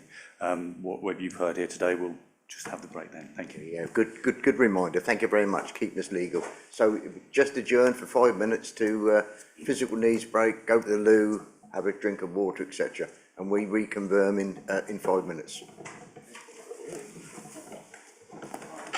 Okay. Yes.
Okay, ladies and gentlemen, I now reconvene the meeting. Repeating everything I said earlier on, so you've just heard Councillor Martin Goss, so I want to give you a chance to respond to Councillor Goss, first of all, if that's okay. Yeah, I mean, nothing in terms of our plans and things we've already discussed today. One thing I will say in regards to the leisure and recreational aspects of this event, we've just been approached by Milton Keynes Council to add an ice rink into next year's event, and to start to develop the event out, working in partnership with the council, with the local tourism and leisure sector. So if you were minded today to grant the licence and we were to be welcome back in the future, I'd happily be able to sit down with a member of the council and be able to discuss ways we could work in partnership to improve that offering as well. Okay. Thank you. The next person I call an objector is Francis Hance, because I understand you've got to go, so I brought you up the agenda a bit to make sure you get heard. Thank you, Francis. You just push the button and speak for as long as you wish. Chair, I'm very sorry. Is it possible to refer to which number objector they are as well, so that we can look at their original objection, please? Thank you. On there? Yes, it's in the bundle. So Yes. 8. It's in the bundle here. Yes. Do you want time to find it? No, I don't. Oh, okay. Francis, the floor is yours. Thank you. Sorry, not very much in my comfort zone here doing this. You're very welcome. Relax. I was just saying at the beginning of the policy document of the licensing group, it says residents have a fundamental human right to the peaceful enjoyment of their property. And I live right opposite, opposite the road to your tent. And I don't know how many decibels we had at the Oktoberfest, but that was so noisy that I could not work in my garden. And even when I came indoors, it was far too loud for me to have any peaceful enjoyment. I'm the lady who did the petition. I was rather late in doing it because I wasn't well. And I only visited 30 houses each side of my property because I got too tired after doing that number of houses, and not one person said, great, not one person said they would like to go. In fact, most people didn't seem to know about it, and as soon as I mentioned it, said, what pub? Where on earth do you mean? And then they went to take the petition and sign it, because they didn't want it there. It's the wrong site, I'm agreeing with all the other objectors. Yes, and so apart from a few people, some people who didn't speak English and two people who don't sign petitions, everyone else that was in signed. And there was a great deal of anger at the thought that it would be there. I was also in the petition, and I did a personal opposition as well. I mentioned the children in the skateboarding park. It will be that they'll hear everything that's going on. Lots of teenagers congregate there in the evenings. They'll be swayed by what the adults are doing. I do think there will be drug dealers around. There's lots of bushes. They can be dealing drugs. They deal in alleyways in Colchester at the moment. And I'm afraid of the children being attracted to that they'll be attracted to the drinking.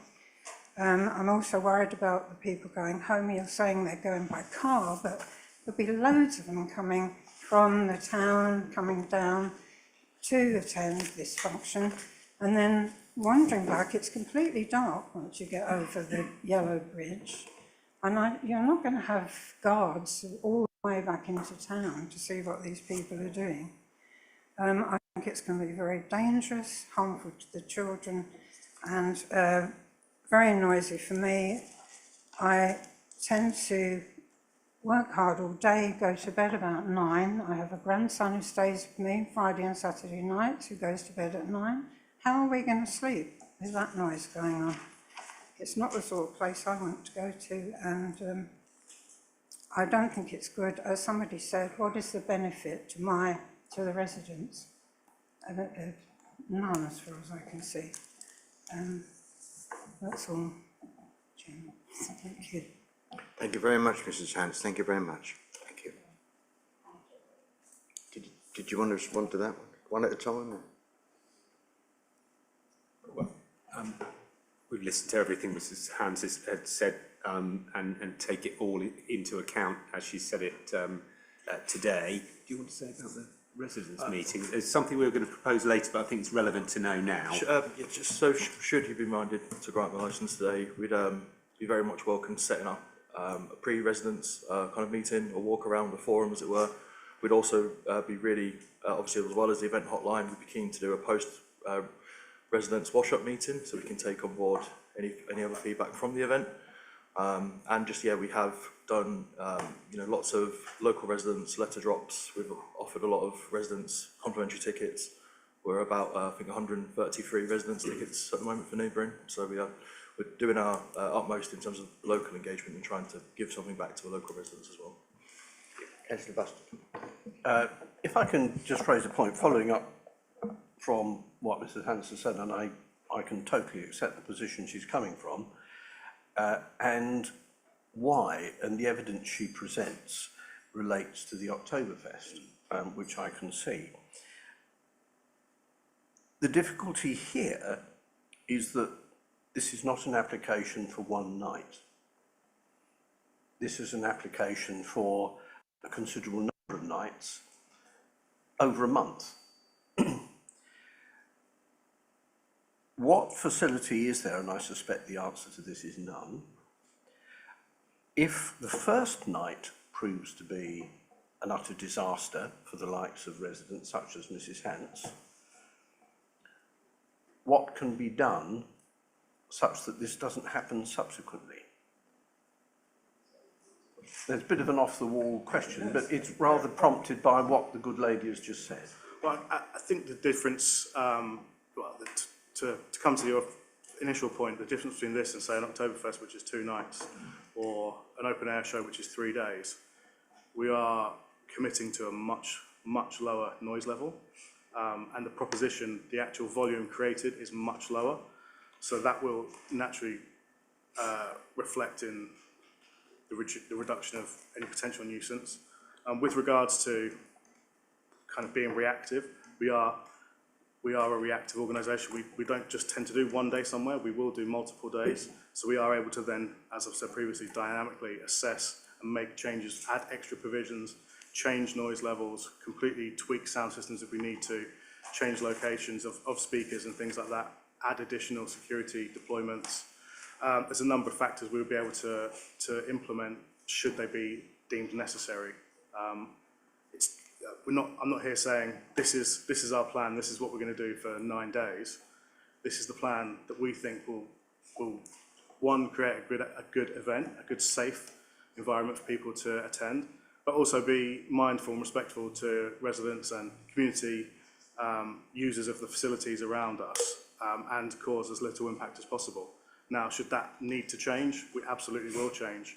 But at the moment, this plan is I think, the best place for us to do that. But as I say, if it requires additional facilities, security deployments, changing it, with regards to noise, obviously we'll be monitoring pre-event, so we will have an idea of that level before we even open the doors.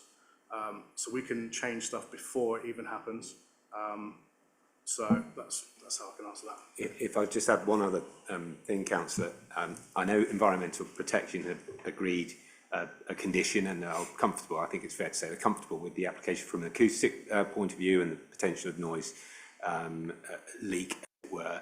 But they do, as you know, have other powers under the Environmental Protection Act to issue a noise abatement notice. And one of the benefits, I'm always looking at turning liabilities into assets here. The greatest police we have is a lot of residents who are very, very unhappy and will be watching us and listening to us. And they will know the hotline for environmental health as well. Now, an environmental health has a statutory duty to issue a noise abatement notice if they witness they won't have far to look to find out what the cause is. That's if we're not doing our job properly. So there is an added level of reassurance there, and that will happen immediately. We'd be immediately committing a criminal offence if we were breaching that noise abatement. I very much hope and believe that won't be the case in Mrs. Hands, but there is an additional layer of protection. Thank you very much. Yes, I'm aware of that. Thank you very much indeed for noting it for the benefit of those in the room. What I'm concerned about, and you've alluded to it, thank you, is the dynamic approach to this to make sure these things don't happen. If they do happen, you stop them. What comfort can I have, and the other residents have, that if something like this does happen, Mrs. Hans is going to be able to contact you and say, look, come and listen to this, I can't sleep, this is not what you promised to do. Yeah, well, as I said, we have the hotline that will be permanently manned. We have provided an email address, and we will physically be there to be able to welcome any direct complaints or any issues such as that. And we can, as we've discussed, we can arrange for a meeting pre and post, and maybe even during if we feel it's necessary. I'm getting to the point where I'm trying to find something that will reassure residents such as Mrs. Hanson. I'm hoping you're going to be able to provide me with that. I think you are. You're leaning forward. That looks useful. I'm actually just. I don't know if you'll want me to be there. I'm happy to be with you next Friday on the opening. I'm happy to spend the evening. Hopefully have a cup of tea or whatever it may be. I'm happy to spend the evening with you next Friday to make sure that you're happy and satisfied.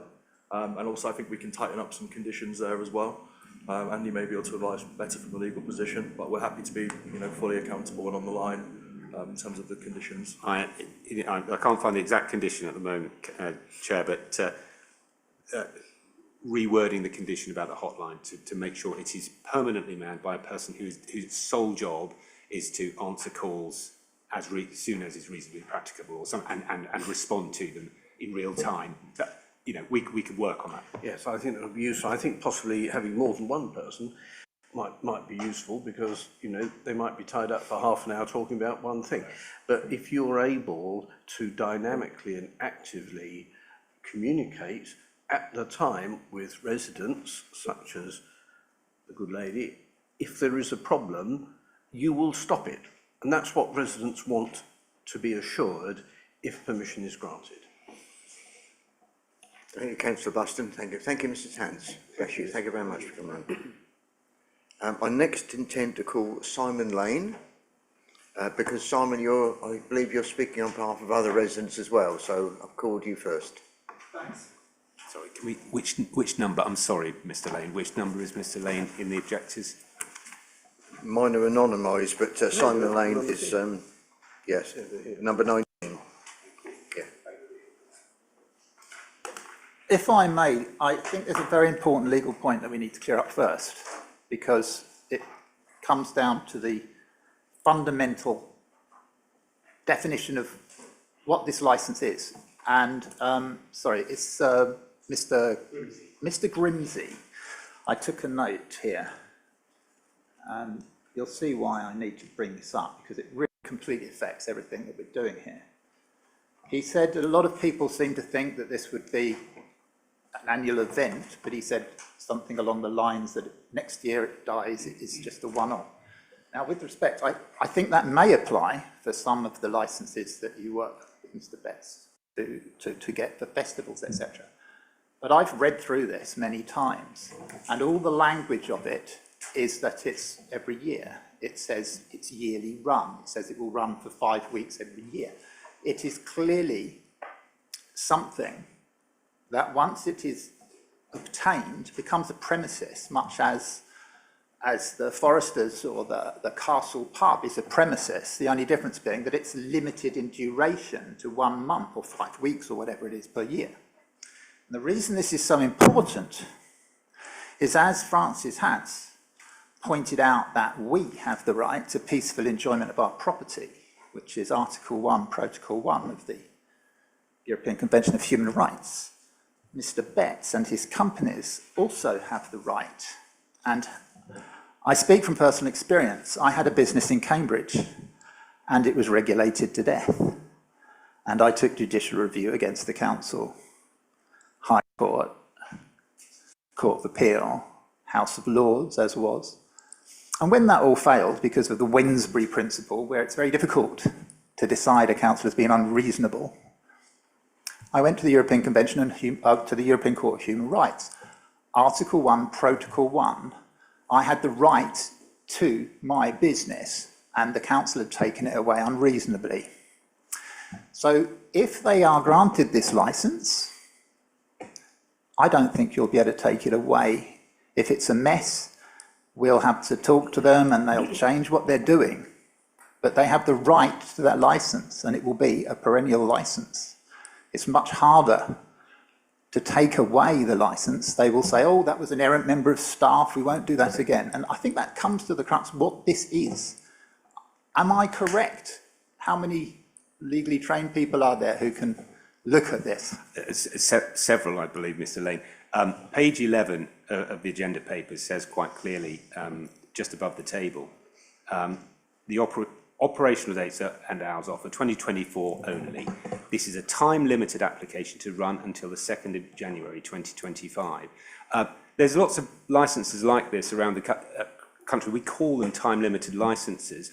I can assure you operators don't like them for the very reasons you just explained. They absolutely hate them because they have to go through the whole rigmarole every year. But that's, and if the committee were minded to grant and wanted to reassure you that we couldn't rely on this licence, we're more than happy to, because that's the whole point of it. It's just a one-off until actually the 1st of January. That's the final licensable activity, 1 o'clock in the morning on the 1st. So I can only say publicly that is our intention, and legally that is exactly what we've applied for.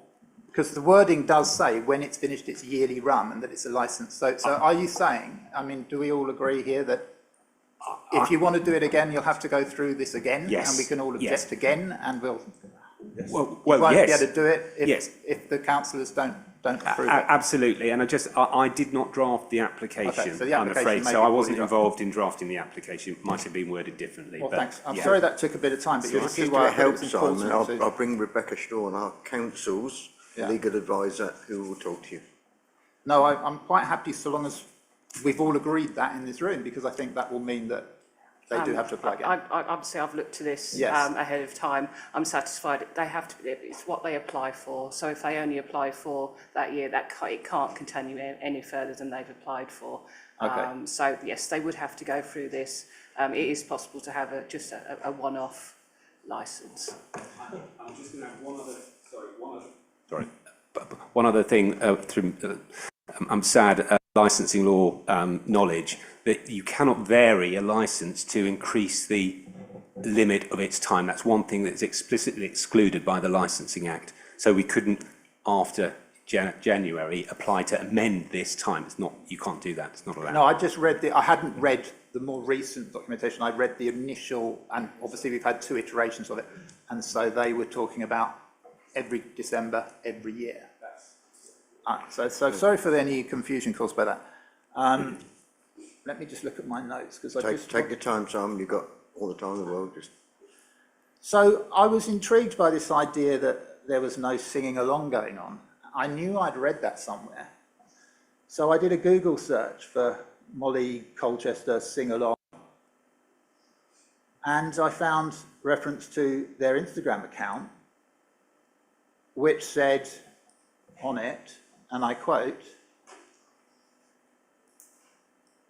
Molly O'Reilly's Irish Fun Pub, at Molly's Irish Fun Pub, Instagram, Irish pop-up pub, live bands and sing-along music, Milton Keynes and Colchester, Christmas cocktails, whiskey tasting, Molly's Irish Pub.co.uk, 73 posts. Now that's the cache. If you now look at it, it says, instead of sing-along music, it says live bands and Xmas shenanigans, 73 posts. So there haven't been any posts since that was changed, and I put it to you that I think you very recently decided to change that wording from sing-along. Through the 73 Instagram posts history of that account, which is, I think, your main promotional tool, you have been promoting it with live bands and sing-along. And whatever you do with sound meters with respect to electronic equipment, this is 60 yards from my house. It is approximately 600 yards to the Lower Castle Park. It's being sold as having the energy of Oktoberfest. There were lots of people singing at the Oktoberfest. I'm sure they had a great time. They got very drunk. There were people sleeping off their experience in the park. I think that might be quite dangerous if they get that drunk when it's very cold. But if it has the energy of Oktoberfest and it's 10 times closer, a little basic physics, you get 100 times as much energy because it's an inverse square law. I studied mathematics.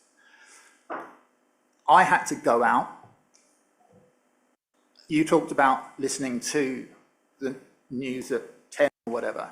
I was trying to listen to something on the radio. I walked all the way up to the Highwoods Visitor Centre with earphones in, and I could still not hear properly because it was that loud.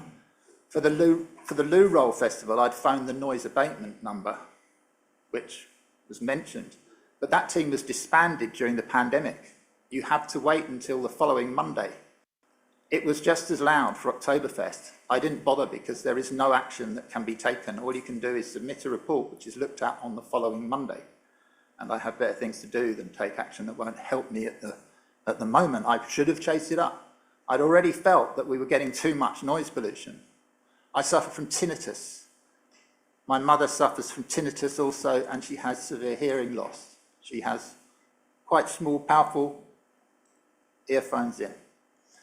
We find it difficult to communicate. Sometimes I spend a lot of time there, and to cut a long story short, if the kettle's on, we can't hear each other. This is going to be some sort of torture. And it's cold, so walking up to Highwoods Country Park may not be as attractive as during the summer months. With respect to my main points, I think I should first cover the people for whom I'm speaking, out of respect for them. I will just read their submission because it's short and it makes the point well. Forgive me. I had to go and look up all that stuff on Instagram, so I've lost some of my tabs here. Do I give their name and address, or shall I anonymise what I say? That's fine. Shall I give their names? So I'm speaking here for some neighbours of mine, Roger and Evelyn Gardner. They said the following, these are their exact words. They live at, I don't give their exact address, that's right. They live along Cowdrey Avenue. So we live at so-and-so, Cowdrey Avenue, the first sentence.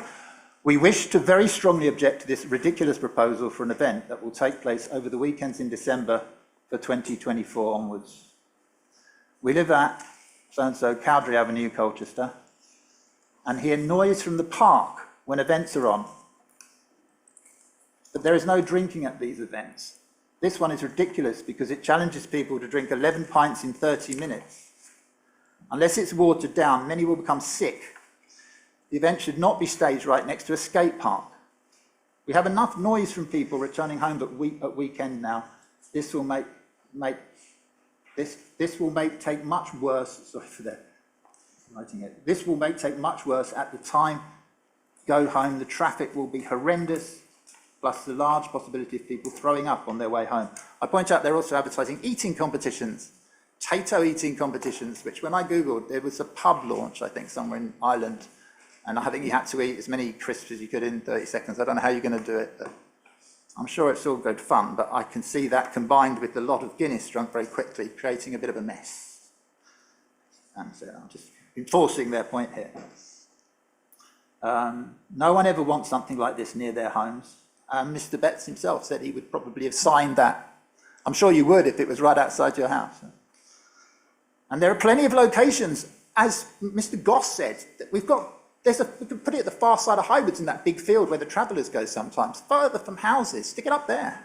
If you'd applied a bit earlier, you'd have had time to reapply for another location without having to refund everybody. But I'm digressing from their points. It's a really, no one ever wants something like this near their homes, but this is a really bad choice of venue. It will give the skate park young people bad ideas as they are easily influenced by things around them at that age grouping. She sends some details. They tried to submit it one way and then submitted it another. But she's saying, I hope I'm trying to address I hope this can count as an objection from both my husband and I. Shouting drunken people returning home yelling from midnight onwards is frightening when you're disabled and older in years than we'd want to admit to. If this can be counted as an objection, please count it, as we are horrified by this idea.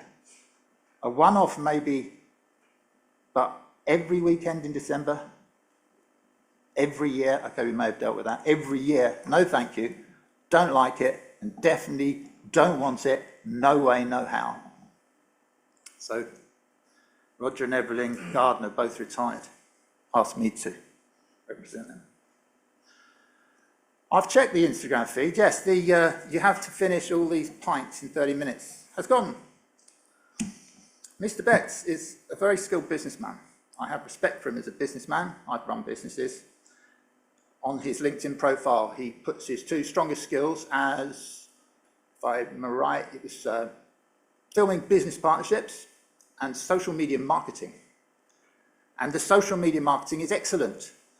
What I noticed is they have these Instagram posts. Now, most of this stuff's been on Instagram. Instagram targets a younger demographic. It's much more popular with the 18 to 25s, which is an interesting category because that's exactly the category that you have to be careful about with advertising standards. You're not allowed to have anybody who is or looks under 25 in any of your adverts. There is one still on there that has a bunch of girls trying to drink pints of Guinness and struggling. And I'm no expert in how old people look, so I asked my counsellor, Mark Gocher, who spends all day, every day in a sixth form college and is very familiar with what 18-year-olds look like, and I can guess he'll have a good idea. And he said they looked well under 25, and that's on there. As is the one where you're encouraged to try and show off your drinking trick. There's a video, I won't try and show it, well, so I'll have it playing. This guy's doing a clever trick with a glass, and he ends up with beer all over him, and inter alia he drinks the pint down in one. That's on the Instagram feed, and it says, show off your fave party tricks at Molly's this December. So I posit these kids in the skate park will be able to hear all this cheering, woo, woo, drink it down, down in one, woo, woo. And what effect will that have? You will never be able to insulate them from the sound of all these people showing off by drinking. And I mentioned in my formal written objection, I won't go through the detail, the advertising standards that this is in breach of. I did phone them up. They are very busy. They haven't got back to me formally. But it is illegal to encourage this sort of thing, celebration by drinking fast. This is against advertising standards. But everybody knows that these systems are clogged. It's clever because if you did that in the bar, you would be breaching the first of the mandatory licensing conditions. If you said, you've got to finish this tray of beers. But you're not in breach of the licensing conditions if you put it out on Instagram. You're in breach of advertising standards, and the advertising standards people can't take your license away. As I say, Mr. Betts has worked this all out. It's genius. The idea is that you contact the friend who you want to help you finish the drinks, and that gets the message out there. That you tell everybody to come and show off their drinking tricks. And this seems to be the main way it's promoted. So I think we can assume that people will turn up with the expectation that they can show off their drinking tricks, with the expectation that they can sing along, and with the expectation that they can prove their mettle by finishing 30 pints in, or whatever it is, 11 pints in 30 minutes, even if that post has been deleted. It was out there for a while. You don't have to be running the advert right now on TV for it to have affected the people that will come. It's the same. So forgive me, but when I saw this, I like the pub. I go to the pub. I was in the Victoria last night. It's a fine pub. And in its place, it might be, for its demographic, fine.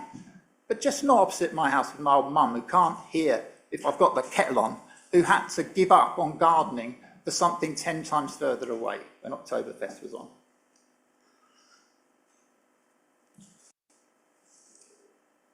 I don't think I need to go through the detail of the advertising standards or of the mandatory licensing conditions, because all of the decision makers will be familiar with that. I see that as evidence, perhaps, that there is a kind of clever, I mean, with some expect in business you have to do this, but very, very intelligent man, he's worked out how to play the system in my view, but just not to the expense of me and my neighbours who want to peacefully enjoy our lives. I'll just go through the last little points here. If you want to ask me anything, it's nothing personal, it's just the location, my friend. As I say, you're very clever at this, but I'll just check what else I took notes on. So I wrote the karaoke thing, yeah. So people will sing along. I used to go to a pub in Cambridge and there was a folk singer who was a great laugh, and we all used to drink lots of beer. We used to sing along to the Red Rover. No, nay, never, and we'd bang our glasses on the table and have a right old laugh. And that's an Irish song, isn't it? We used to love singing along to that. Very good for singing along, as it's been promoted until very recently, because the cash says 73 posts with the sing-along to the bands, and it's still on 73 posts. So I think they just changed it before the meeting, to be honest. I think people will be singing along, and they could do all the tests on all the electronic equipment you want, but 1,000 people singing along 60 yards from my house is going to make a lot of noise. And what can you do about it? As one of you said, if it is like that, what can you do? The egress, I think a lot of people will walk into town because it's relatively early, they'll have had a few drinks, and they'll go up the town, which is good for the economy. But if they've been drinking like this, if they've been down in all these pints, we saw them sleeping it off in the park for Oktoberfest. That was all kind of rah, rah, rah, drink your beer. I didn't go, but I heard a lot of reports of people, hearsay's allowed in these hearings, I understand. My neighbour said she was practically stepping over bodies, sleeping it off in the park.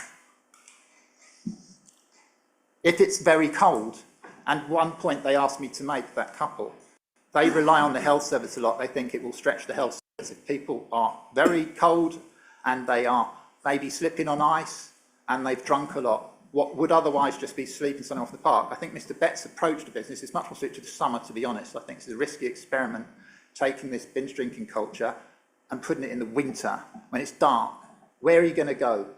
Those that know the town, the Weir Bridge is closed, the park will be closed. The only way up to town is you walk up the side of the Lower Castle Park. It's pitch black. It's hard to find the path. If you don't have a torch on you, perhaps your phone's died because you've been sending loads of messages out showing off your drinking tricks and your phone's died. You've got no illumination, you slip, you bang your head. You could end up not only in a coma, but hypothermia and death. There's the river. We've had 2 deaths in the river. Mr. Betts had another event, as we know. I'm not going to go into that too much, but I was shocked when I read all that. It started off well, and the police were quite happy, but over the years, I think the focus was off a bit, and it got worse. They had concerns, and it got worse again, and I'm very concerned that however it's being presented, that once this thing starts, it might be okay, but the attention goes. It's a risky thing to have a lot of drinking going on, where people have to walk across the river through dark, unlimited spaces. I don't think that applies in Milton Keynes, and also I don't think in Milton Keynes you've got so many people who live very close to the event. So good luck with Milton Keynes, but please don't do this here. I urge you, I really want you to stop this. It's upset a lot of us. I'll let the others speak soon. I've mentioned the skate park. If people aren't allowed to take drinks out, and if the beer's £5–6, there's an Aldi just across the road, well known to be one of the best value places to buy drinks. You get bottles of wine that are quite decent for £3 something. So if you come out and you fancy another drink maybe to take with you, you might be tempted to walk across the dual carriageway to go and buy something at Aldi. Maybe that hasn't been thought out. I'm sure it's accidental, but when searching for Molly online, I suggest you might all do this. It's a very unfortunate thing that if you type Molly into a search engine, you'll find that all of the hits are for MDMA. I guess that's accidental, but it might plant the wrong idea. I suggest you'll try it. Just put Molly into a search engine. MDMA, MDMA, MDMA all the way through. Now, I'm sure, honestly, I'm not suggesting that you did that deliberately, but it does have horrible references to this festival you had where there was no water. There were no water taps that worked, and there was no water at the bar. And ultimately, people died, and those would have contributed, and that is one of the mandatory licensing conditions, that you have to make water available. And these are basics. They were brought in because people might die from MDMA if they don't have water. And I'm concerned that people might associate that word with that drug because the rest of the world does. The fence won't work to stop people entering the skate park because the skate park will be open. It's floodlit in the evenings for those that haven't been aware of that. I've been keeping an eye on it. I've seen quite large numbers of people there into the evening. The Saturday matinee event they've got corresponds to a matinee sort of panto event. So not only will you have all the people coming out whilst the skate park's still busy, but if they go to the McDonald's, I expect the McDonald's, which is one of the cheapest places to eat, and it's one of the only places to logically go if you don't want to walk into town or try and get a very hard to get taxi. You'll have these kids coming out, 4:45, the matinee of, what's the, does anybody know what it is? It's a pantomime or something. Yeah, and they will be coming out roughly the same time as all the people coming out of this event that I think formally ends at 4:30. And I expect they'll all end up in McDonald's. So you may well have the kids in McDonald's and all these people coming in, maybe chucking all their food up because they've been downing pints in a very clever way. The splitting the G competition, a publican explained that to me, that's another clever one. So I don't know if you're going to have the G on the glasses, so maybe that won't work. But they've been putting, I think that's slipped off the webpage, splitting the G, you end up drinking about the first half in one. That's what it is. You have to drink the pint until you've got, I don't know, one of you guys will know, you've created this. And it encourages people to drink faster, and to have another go, you've got to get another pint. And I think maybe they'll be sort of, you know, throwing up in front of the kids, maybe using inappropriate language. The child protection issues, the skate park, there's a play park at the McDonald's. The McDonald's is always full of kids around the time that the events will be changing over. Public safety I've covered because we've already had deaths where people have fallen in the river. Encouraging them to drink a load on one side of the river when they're likely to then go to the other side of the river is a really bad idea, especially when the paths are dark.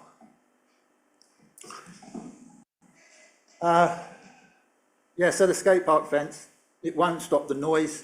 There's nothing to stop people walking around. And I'm sorry to bring it up, but the other thing that happened at the festival, there were sexual assaults against, inter alia, a 13-year-old girl. My 10-year-old nephew goes to that skate park regularly. They're just branching out on their own, the kids who go to that skate park. They tend to go with less supervision. They're trying to, you know. Now, I don't think it's likely, but who knows, man? Not everybody's into little girls. Some of them are into little boys. Will not be happy if anything happens to him. I've mentioned that the noise abatement team's been disbanded, so that won't work. Please, councillors, we really don't want this. I implore you. No, I've talked long enough. Do you have any questions for me, or? Yes, we'll come on to that now, Simon. If you sit still for a second, I'll ask Councillor Aliki first. Just following on to that, the question is not to you, it's to you guys. Means of transportation to the venue, I've read in your bundle where it says you would encourage attendees to use public transport. I don't know whether you've looked at the bus routes that go through Cowdray Avenue, basically non-existent, which means they will have to use the park, the castle park, to come to town. It's dark, it's dangerous. And if they're not using the castle park, Cowdray Avenue is 40 miles an hour when people are sensible. Some go as fast as 60. And there will be people crossing the road. So I don't know what thoughts you have given to that and safety of those who might have drunken a lot and then finding their way to safety. If it's okay, we'll, the questions are to Simon at the moment, but I'll let you ask that question in a few seconds when we ask the objects. Can I just make a quick comment on that question, because it's a correction. The park closes at dusk, so they won't be able to go through the park, which has some illumination. They'll be going up the side of it, which is pitch black. Thank you. Councillor Buston. Thank you, Chair. I will not ask Simon any questions, but I will address my points that Simon has brought up to the applicant, if I may. Okay, did you want to respond to the objection? Yeah, certainly on a couple of points, if that's all right. Firstly, I think obviously Mr. Lane's mentioned the deaths again, and Luke wants to address you specifically on the point about the water. Yeah, the water point is completely untrue. We would not have been allowed to run that event the year after. And also, I'd probably be in prison because we went through a full coroner's procedure, and obviously the police, as you can imagine, were very much across this event from the start. So I just, with all due respect, completely do not accept that point, and I think the evidence of the event happening and all the notes from the coroner's court and from the police will also confirm my opinion. I just have a couple of points on Mr. Lane's points about the mandatory drinks promotions under the Licensing Act. We've already addressed you on the social means one. I'm not going to go over that again, but these are not drinks promotions under the Licensing Act. They have to take place on relevant premises. There is no license. There's no relevant premises. I'm not trying to squirm out of it. It is not in breach. It can't be. There's no relevant premises, no premises license. So they can't be in breach. It's impossible. And it's not an offence to breach the ASA code either. But I'm not saying we have. Thank you. Thank you very much, Simon. Thank you.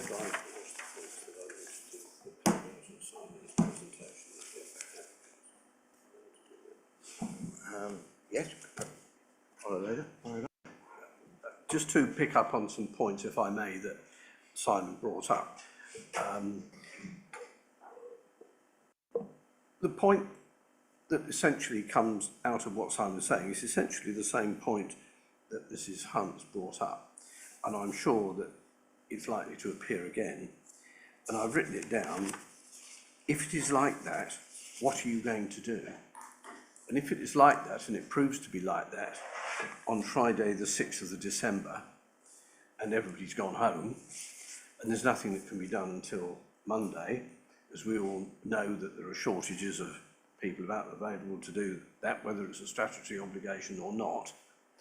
And bearing in mind the conversation that you just had in relation to Mrs. Hunt's, if it does prove to be like that, what are you actually going to do to ensure from the Friday night that the problem that has arisen, you've no doubt spoken to Mrs. Hunt about, because she's going to call you, what are we going to do, what are you going to do to ensure that it doesn't happen on any other night?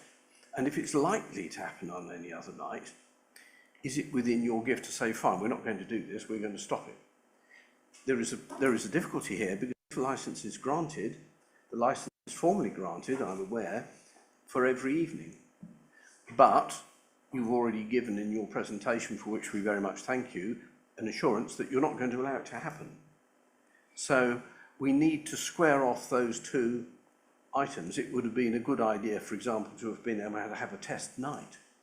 But I can accept that it's not financially viable for you to set all this up and then not go for the period that you wish to in your application. I can see that, and I can see the financial model that will have been produced in relation to that. However, the very real point is being brought up now by two objectors, and we've got a raft of objectors still to consider, and I suspect that a lot of the objections are going to be along the same line, which is why I come to my question.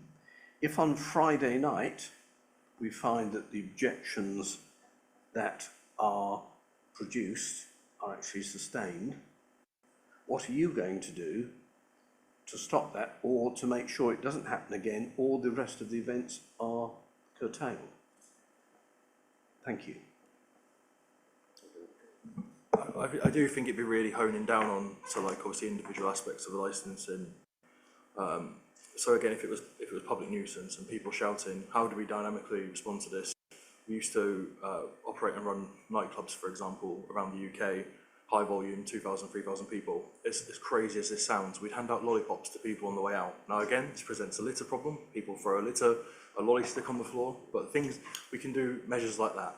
In terms of if people are going in the wrong direction, we can bolster security. If people are singing along, we can change music acts. All of them are booked by us and responsible to us. We can change running orders of the shows. We can have bands on earlier. We can go to background music, like non-vocal music for like egress periods. There's just so much that we can do, and that's, I guess, why we run the events we run and why we have been lucky enough to be in Colchester for so long, because we deliver great events, we listen to we want to be good neighbours, we work hand in hand with authorities, and whether it be an Ibiza orchestra, a sausage and cider festival, whatever Oktoberfest, whatever it may be, all those events are different and all incur different challenges. And a Beef for Orchestra, again, like this event, is an 18+ event. A Sausage and Cider Festival is for all the family. And all of these, there's so many complexities in this. Obviously, we can put a large document in front of you and we can do everything we absolutely can in terms of a full event safety management plan. But a lot of it does just come down to, you know, traditional, like, you know, British common sense. And again, we want to be able to come back. This will not make money year one. This is not, when we do these things, we're trying to launch brands, we're trying to build IP, we're trying to, you know, from the higher fees we pay locally, which obviously then get for the councils and they spend. When we come to towns, we bring an offering like this. We are, you know, maybe not to the satisfaction of some objectors, but we are trying to be here for long term as good neighbours. And if we're not good neighbours, we won't come back. And then, you know, ultimately I have investors to answer to, and then I will be gone. So, you know, that's why we've been nominated for awards, we've won awards. We continue to work with 30, 40 councils around the UK because we're, you know, quite frankly, we're really good at what we do. So thank you. Councillor, I was just going to ask you, I was just going to ask you, did your question go a little bit deeper to that in terms of what mechanism have you for an immediate review, perhaps on the night or first thing the next morning? Was there something else that moved forward? Thank you. I think you've got the point I was trying to make. What we're trying to do is, what we're trying to get to is, if your event, if the licence is granted, if your event proves not to be to the satisfaction of Simon and Mrs. Hans and the other residents, although I doubt there'll be much gardening done at 10:30 at night in December, but hey, you know, some people do it. What are you going to be able to do to ensure on Friday the 6th of December night, Saturday morning 7th of December, that it's not going to happen on Thursday, Friday, Saturday, Thursday, Friday, Saturday, or Thursday's gone. What I'm trying to say is, you want to be a good neighbour, and I think we'll appreciate that, and you want it to work for you, because if it doesn't work for you, it's not going to make you any money, or your shareholders. So therefore, what assurance are we going to be able to give that if there is a problem, it's nipped in the bud to the satisfaction of the residents that live nearby? And that's really the point I'm trying to drill down, if I may. Yes. Thank you. Trish has care responsibilities. She'd really like to speak. I don't know if it's possible to move her up. We're of course.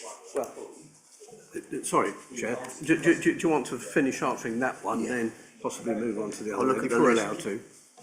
I'll look at the list in a second, if that's okay. Thank you. So as quickly answer that and then...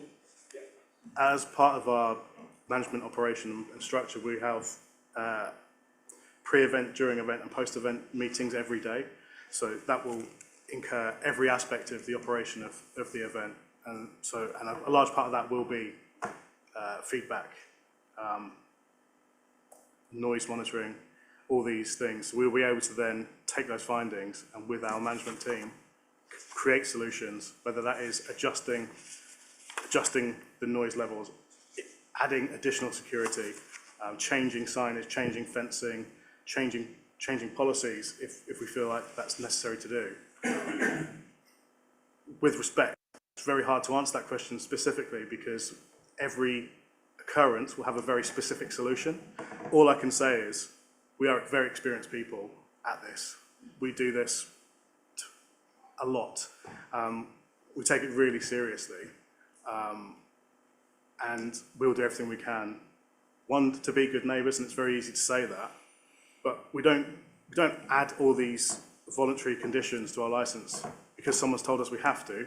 We want to operate responsibly. We want to operate safely. And we feel we do that.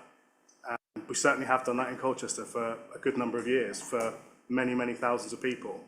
So I'm very confident this is something we can deliver. And as I say, the difference here is it is dynamic. We have repeat days and we can make instant changes, tweaks, wholesale changes if needs be. We are agile enough to make that adjustment with all of our partners, whether that's security, medics, production, noise monitoring, management. That is all within our scope. But it's very hard to answer very specifically because every occurrence could be different. All I can say is we have multiple meetings of our management team, our core team, covering all those partners multiple times per day, and we're able to affect instant changes should they be needed, and then overnight we're obviously able to affect even more changes should they be required. Okay, thank you.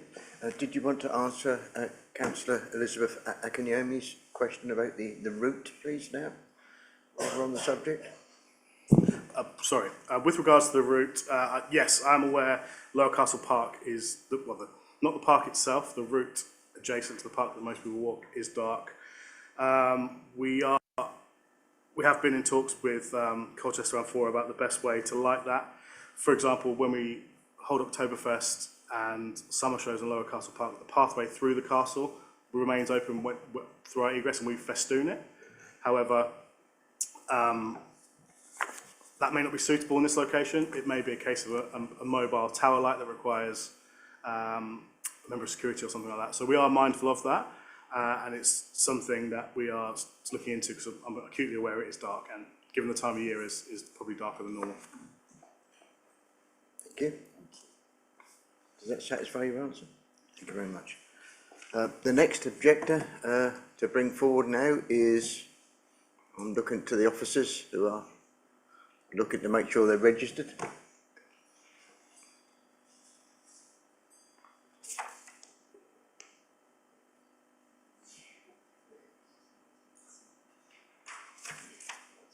Thank you. Thank you for that.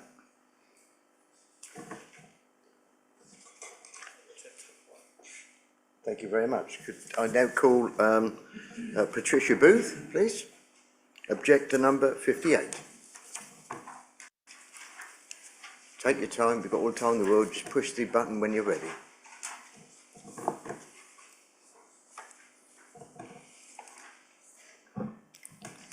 Good afternoon, everyone. I'm sorry to sort of jump forward, but I've got care responsibilities at home, and I have to be back. So first of all, I should say that my family comes from a little place called Ballyconnell in Ireland, in the county of Cavan. There is nothing I would like better than a big old Irish party with proper Irish singing and Guinness, my second favourite drink after whiskey. However,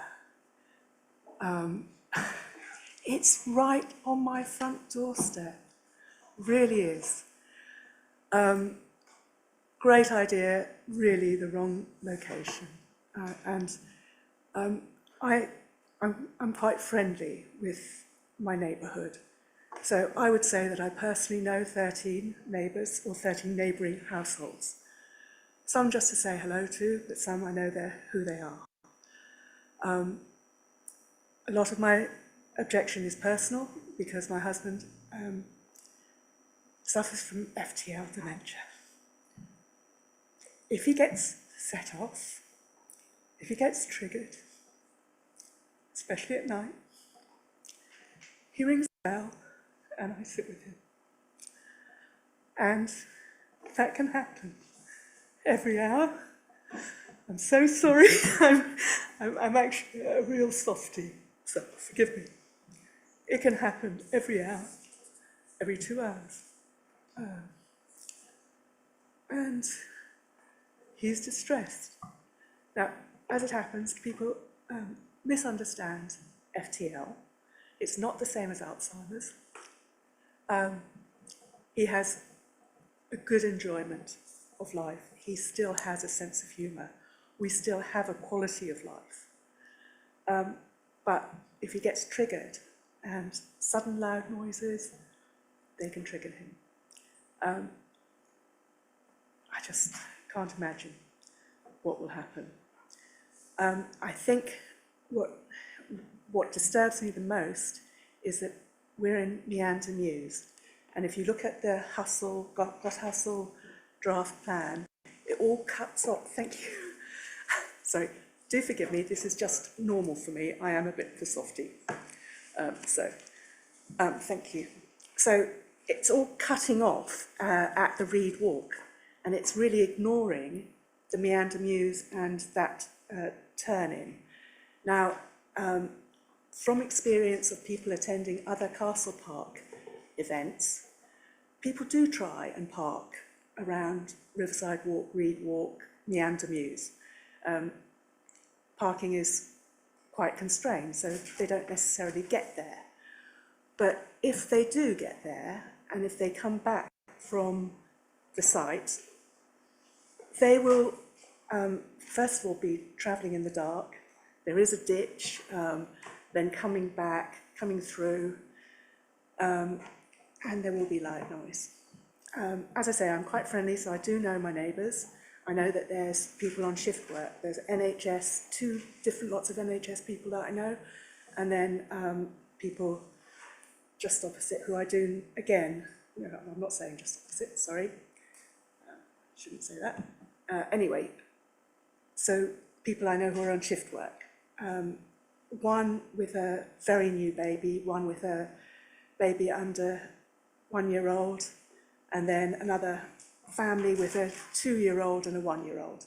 So all of these are going to be affected because it's a residential area. Now, with the best will in the world, if you want an Irish party, you're going to want to have a little bit of noise. You're going to want to sing. You're going to want to have the crack. You know, I think your aims are incompatible with the residential area if you want a good party and if you also want the residents to be looked after. I think it's incompatible. And and then finally was all this thing about the dark. I mean, it's been said before, but you know, it can get very cold, dark, and if you've had a drink, you know, I can just see a disaster waiting to happen. I really have to run. I'm so sorry. I'm so sorry, but I have to run because I've got to get home. Thank you.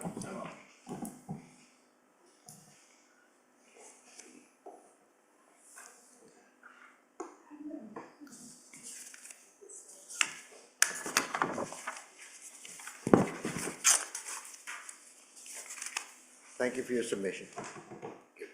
I've now got Adam and Hannah Deerham. Adam? 61. 61. The microphone's still on for you, luckily, so you haven't got to push the button. Good afternoon, everyone. Good afternoon, Committee, councillors, Chair. As concerned residents of the community along Reed Walk, we believe that this granting of the licence would lead to significant nuisance and risk to the neighbourhood, as a lot have previously been mentioned. I think a lot of the points have been covered this morning. I guess there's been a lot of discussion that we've covered a lot of these points, so I'll try and avoid the ones that have already been mentioned. I'll try and mention a few of the ones that might not have been considered. As the previous speaker previously mentioned about there is a public footpath adjacent to the licensed property, which does have a ditch running along it. And if anyone's been walked along that footpath, it is very unsafe. It is very, you know, it's not meant to have lots of people walking along it. And also having the ditch so close to it is you know, quite an issue that hasn't really been considered in this application. I guess also kind of considered in the last speaker's issues is the idea that the access plan does cut off anything from Reed Walk, Meander Mews and further across, which is actually the closest free to park area to the event, even closer than the proposed car park which has been submitted. Sorry, just trying to sift through notes to see what's not been mentioned. One kind of key point, which, you know, we're literally 10-15 metres from the all-weather site, and in the Colchester events policy on page 10, it mentions, you know, engagement with local residents for large-scale events. And the idea of kind of submitting or liaising with residents 4 weeks prior to events taking place. The applicants mentioned that they'd dropped letters to local residents, and we got one last week, so thanks to that. But walking here today, we noticed that there was already been setting up taking place. I was working this morning and hearing dumper trucks, or not dumper trucks, lorries reversing with pallets beeping, you know, a week after receiving these notifications and identifying the application. Another point to raise from that consultation was that in the letter it noted the idea of mitigating a footprint. And I kind of would like to go to Councillor Alakeakin's question earlier about, can you name one benefit to local residents? And I don't think the applicant really answered any kind of benefit to the local residents. And I think that is quite a pressing issue, that if they can't mention one benefit, and they're talking in this letter to residents about mitigating a footprint, which automatically implies that this will be a negative footprint, that's quite a worrying issue. I'll leave it there because I think a lot of the other points have been covered, so thanks very much. Thank you very much, Adam. Thank you. Any questions? Roger? Did you want to respond? Yeah, so apologies, it's not on the plan. You're right, it does cut off at Reed Walk. It's our plan on ingress and egress, that walkway where there is a ditch, you rightly say, to position the member of security. Okay. To make sure no one goes in the ditch, but also on egress to ensure it's only residents only that go that way. Thank you. And just a bit from me, I've made a whole list of things, of summaries from the objectors as chair, and I noticed the ditch hasn't come up previously, although it was on one of the objectors' comments. So I wonder if you could respond to the comments made about the ditch and the danger to people tripping over the ditch and falling down it. Yeah, sorry, as just mentioned, the plan is to have a member of security positioned there. Oh, right. It's, I don't know, 3 metres wide, something like that, and the ditch is just adjacent to it. So the plan is to have someone there on the key heavy footfall timings. Okay, I'll tick that one off. Thank you, Adam. Thanks very much for your time. I've next got, in alphabetical order, Flavio Bertinelli. Hello, Flavio, do come forward. 54. Objection 54. Just push the button when you're ready, Flavio. Welcome. First of all, I'm probably one of the most lukewarm objectors in the room. I do like the thought of a good Irish party, but the more I listen to all of the comments, and the more I think, are we trying to fly a helicopter in a living room? Are we trying to make something that doesn't belong, An Irish party, like any party, is lively, it's loud, it's got life in it. Are we trying to say we're going to take all the life out of it, we're going to make it quiet? I've listened to the pleas of some of my neighbours. I'm probably not going to be as impacted, but I don't want to go through all of the points that have already been raised. And I don't want to be stopping anybody from making money, bringing money. Personally, I just don't think it's the best place to do it. That's all I wanted to add without going through. Ground has already been covered. Thank you for that, Flavio. Councillor? Just a comment on what Flavio said. You are trying so hard to make this work for everyone. So I can see how much you're trying to make it work for everyone. But then the impact on your events, when you've made all these adaptations to these events, does it then take life out of it? and then means that next year when you put it on, people think, It's like going to a Formula It's One not- race and taking the engine out and putting pedals on the cars, you know. Thank you. I mean, we obviously believe that we can put on a good commercial event, which is fun and compliant. And if we, I mean, quite simply, if we didn't, we wouldn't run it. And also, if we thought we were going to put on a poor event, not only would that damage this event and this brand, but it's very much aware now. You know, we're the promoters of very large events in the city, much bigger than this. I don't, speaking maybe crassly, more economically viable, more lucrative. Like those events would also suffer with our reputation. Not only suffer with reputation for putting on a poor show, but you know, just over in Castle Park, being a bad neighbour, and also just a negative press, negative headlines, which affects us to be able to expand our businesses into other councils and good people like yourselves in the future. So just completely take the gentleman's comments on board, but that's how I would briefly summarise. Thank you. Thank you. Any comment? Any questions? No, I think the way this is panning out, there is a pattern that's appearing, and it's, to my mind, it still goes back to the point that we mentioned before, which is in your interest as much as anyone else's, because you want it to succeed. Because if it doesn't succeed, you're not going to make money. You're not going to want to come back. If it is as residents fear and as residents describe, what are you going to do about it to stop it on day one? That's the point. I think that the other common theme that's come out of it is everybody likes the idea. They think it's a great idea, but it's in the wrong place. And that's the theme that seems to be coming out of the presentation so far. But the main question is, what are you going to do about it on Friday if it doesn't work? Apart from say, we'll mitigate. Which you've already answered it. You've answered that, haven't you? What? Really? Did you want another crack at it?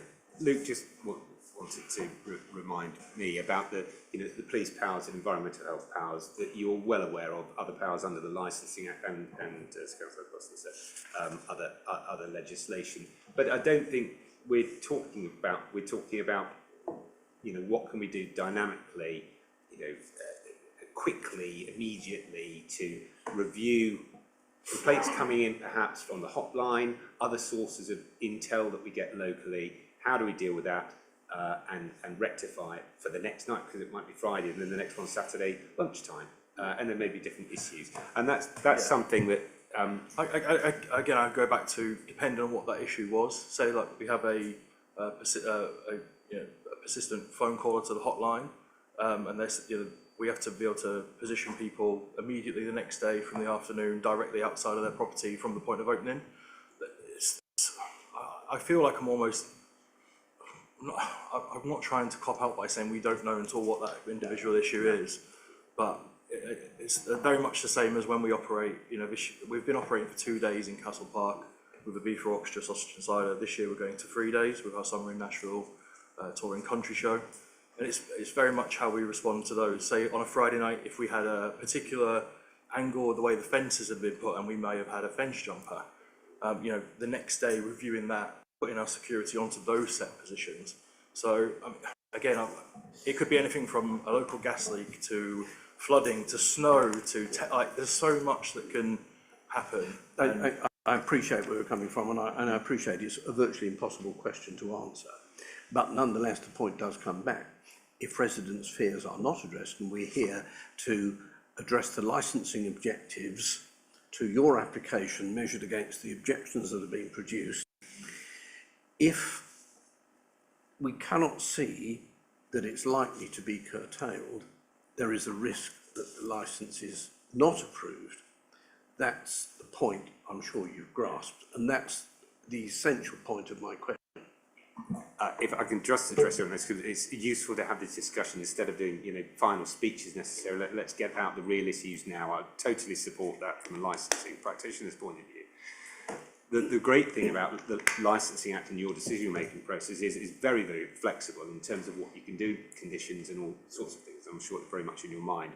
But 2 or 3 points that are occurring to me and that I've discussed with clients already are about amending this hotline condition to make it as tight as possible. We know for a start we're happy to offer somebody totally dedicated, and then additional numbers if necessary. We don't want to do it so people are just twiddling their, hundreds of people, make it commercially unviable. But we are happy to make that work and work. If there's two people ringing, that they both get answered, certainly. Pre-event meetings with residents and walking around, because they are an invaluable source of, again, intel. Beforehand and afterwards, and we've got to know them better today as well. So that in terms of conditions, and then I do go back to my point about condition 1.6, which is the ultimate sign off by the authorities. That has a great deal of power. Nothing can go ahead if they are not happy, and so they're just thoughts at the moment. And the other one may be a condition about formalising the reviewing procedures. Forgive me, I haven't looked at them whilst we've been talking, whether there's one in there at the moment, but something along the lines of immediate review. I thank you for that. Yes. I think we're nudging towards the $64,000 question, aren't we? Okay, thank you for that. I next call P. Tonkinson over objection number 9, which I think is about business, yes? Yes, good. Welcome, Mr. Tonkinson. Welcome, everyone. Thank you for your time. I'd just like to start by saying the gentlemen here, they clearly run a very professional organisation and you guys know what you're doing. I'm going to give a slightly different aspect than you've heard before, because I'm not only a resident, so I would echo what people say there, but I am also a town centre licensee. I've been a town centre licensee in this town for 28 years. I also sit on the Cultural Recovery Board, so I'm very familiar with local people, local businesses and what their problems are with what you guys are proposing. You've already stated that you're going to bring a lot of people to the town, you're going to bring a lot of money to the economy, so I think we could all agree at this point that my motivation for speaking today is not financial. Do you agree with that? Yeah, my motivation for speaking today revolves around how we can all satisfy the licensing objectives. Now, I personally was staggered that there was the ability to put a 1,000 capacity venue where that was, in the middle of a town centre. Several of you guys sound like you're experienced in this realm. I personally would not have ever dreamt of doing a venue like that myself in a town set, in a residential area, purely because I knew I wouldn't be able to get it off the ground. I wouldn't be able to satisfy objections, and I certainly wouldn't be able to run an event that would satisfy local residents, regardless of how professional you guys are, which you clearly are, so I don't object to you in that point of view. Bringing money to the town centre is important. We're in a very difficult financial realm, and you guys do a lot of really interesting stuff, and I know that you try and support the town centre with some of your summer type events, which come at a quieter time for town centres. What you're proposing to do is open a 1,000 capacity venue, smack bang in the middle of December, of which resources are very, very stretched in the town centre in terms of things. Us as licensees, we have to satisfy these things 12 months a year. We can't open up in December, try and make some money, and then not turn up in January and put up door staff, employ people and do all those sort of things. What is going to happen when you put a heavily drinking-based culture of an extra 1,000 people in? You would not get planning for that if that was a building. If I tried to do it now, there would be no planning from Colchester City Council. I doubt very much I'd be given a licence for 1,000 people either. So the reality is that you asking to give back the Thursdays was admirable. I would counter that it's pure commercial, because you don't believe there's enough money to make on those days to justify you fighting your cause. And that then on the Friday and Saturdays, very challenging for us as operators. We're already at capacity, so we won't suffer any financial problems with that. But what we will absolutely suffer is having to deal with people coming into the town centre having already had a bit of a skinful. It is just a reality. The hardest part of our jobs, and you guys have been through this personally, is that it's very difficult to control people's behaviour once they've left premises. Now, we have a duty to try and do that, but it is extremely hard, and you certainly cannot mitigate against those sort of things. So what's going to happen is you're going to have several people at a lot of various times coming into the town centre.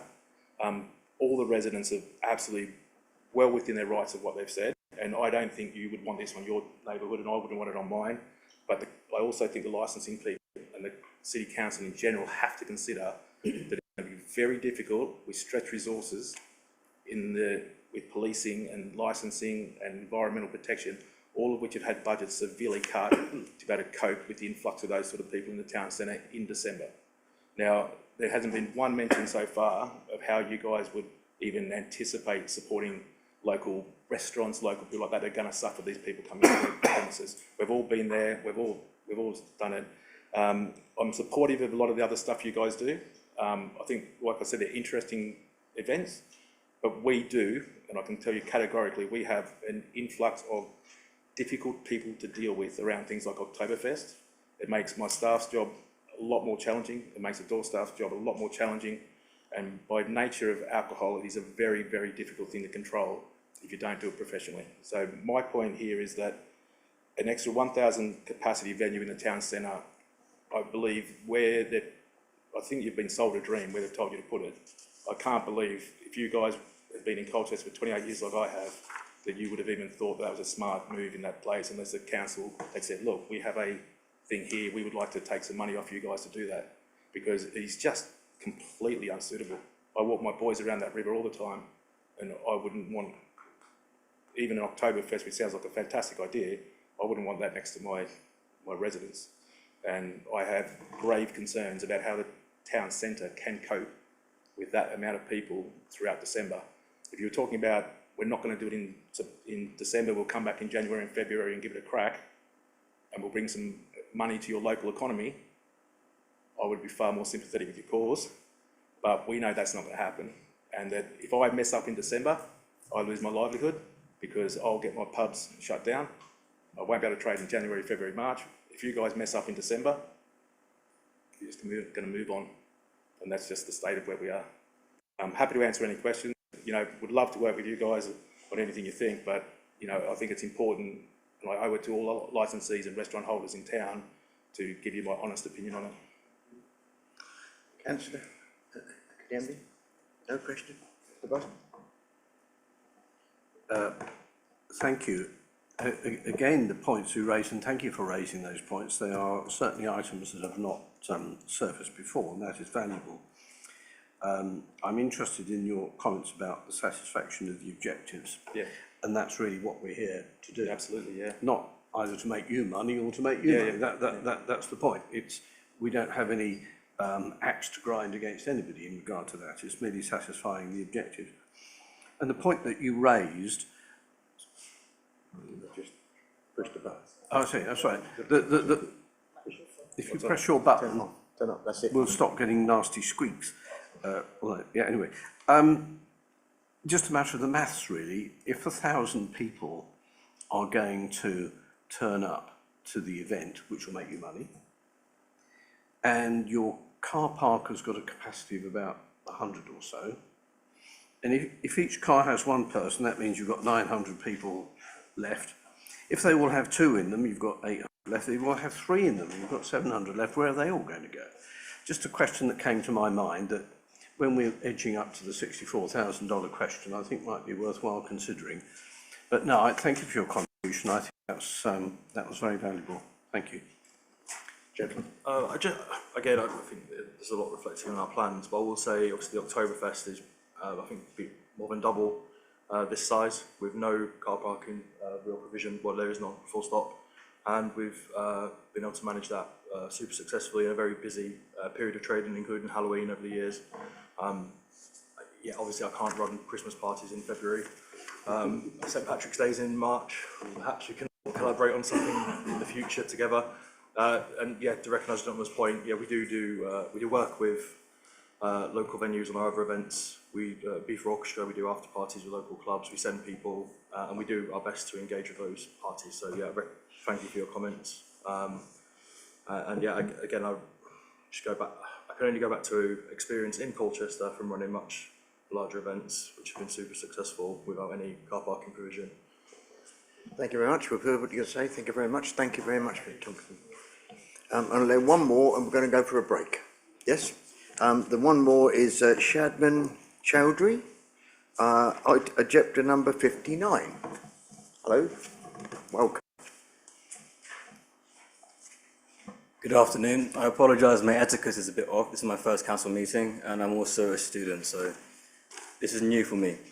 Right, so I live on Cowdrey Avenue, and I've sent in an email already about the main points, and I think most of the points were already raised. But I was assessing the response from the applicants, and I found a few questions that were left unanswered, mostly around noise. So the noise was measured, apparently, and we're abiding by these sorts of regulations, 10 decibels below a measured amount, background noise. But I want to know, when was that noise measured? If I could ask that question first. It's measured the guidance defines when you should measure the noise for an event, which is over the last 4 hours of that an event may occur. So that's the quietest period that you would experience in general noise area in the area. And it was measured in October. It's in the report somewhere. If you're looking for a date. A date and a time. Yep. That's okay. So the last 4 hours of the event, the event will run, so up until 10:30. And sorry.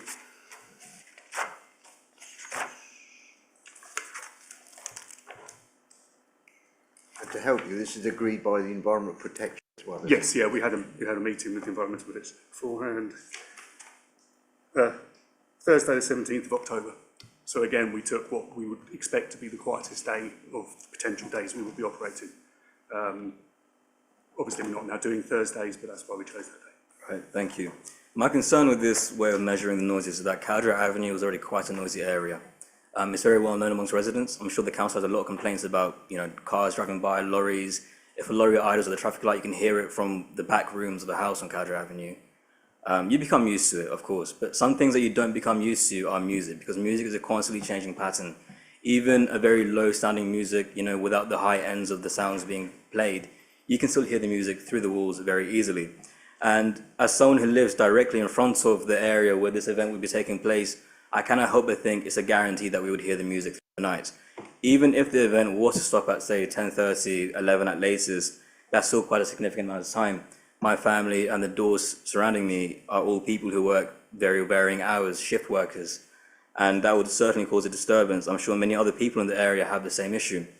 Additionally, past events such as Oktoberfest and the Sausage and Beer Festival, I'm sure they're really fun, but again, we hear those noises throughout the day, and those aren't really an issue because it's just a day or two, and we can move on past that very quickly. But to have an event going on throughout December, a time where people are going to be around their families, hanging out together after a very busy year, it's a quiet time to be with one another. To have noise on the background constantly just sounds very irritating and grating. Now, I'm not against this event. I'm a student, of course. I would love to go into this event and drink as many Guinnesses as possible. That sounds like a great time to me. But again, it's a family area. It's a residential area. There's a skate park directly opposite the area. And I really am not convinced that any form of temporary fencing could protect those kids playing.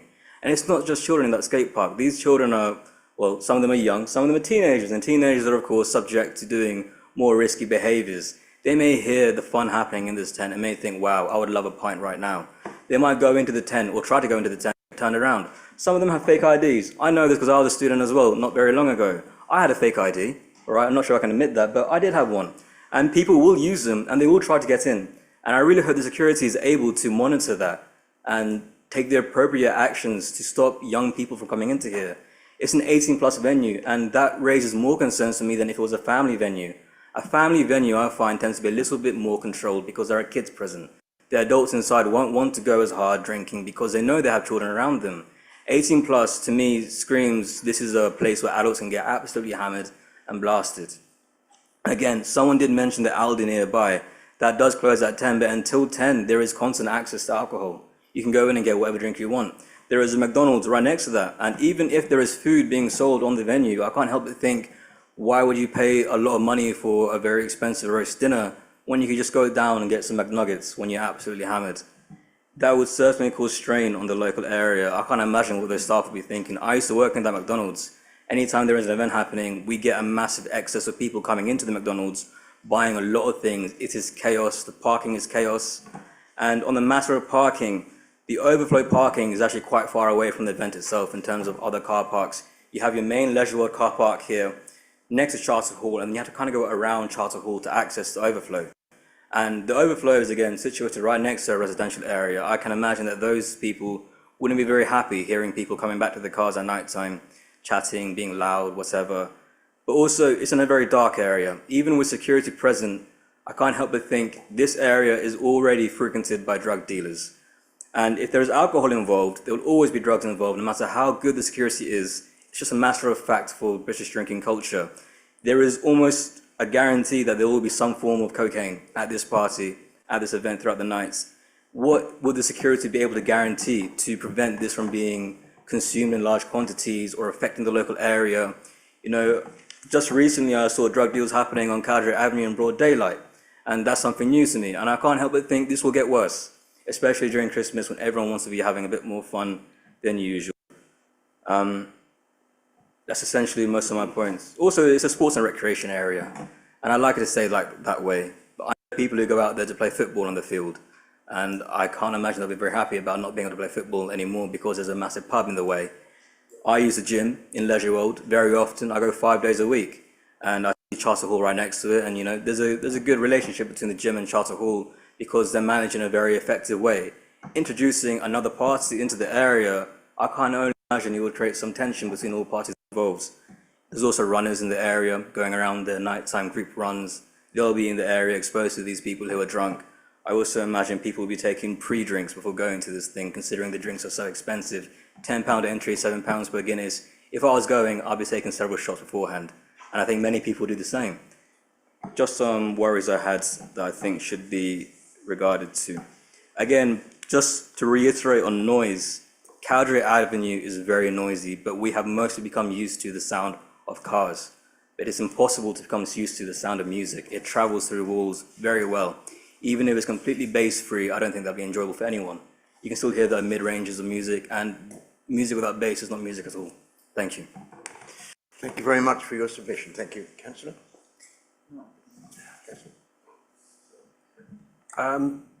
Yes, again, it's a point of clarification from something that you raised, Shadwell, and thank you very much indeed. And I'm going to ask for officers' advice on this, please, if I may. I seem to remember from various incidents that have happened over the years and various of these committees I've sat on, that there exists a drugs hotline whereby licensees can approach the police for some action and attention. I don't know if that still exists. If it does, and if a license is granted, can we make sure that the applicant is aware of that number, such that if there is such a problem that surfaces, they can immediately access that number? Because I'm quite sure that their commercial model does not include drugs being taken on their premises, otherwise they'll be shut down, and they'd want to prevent it as much as you want to prevent it. So if we can find that out, please, and let the applicant know if a licence is granted, please. Thank you. Karen?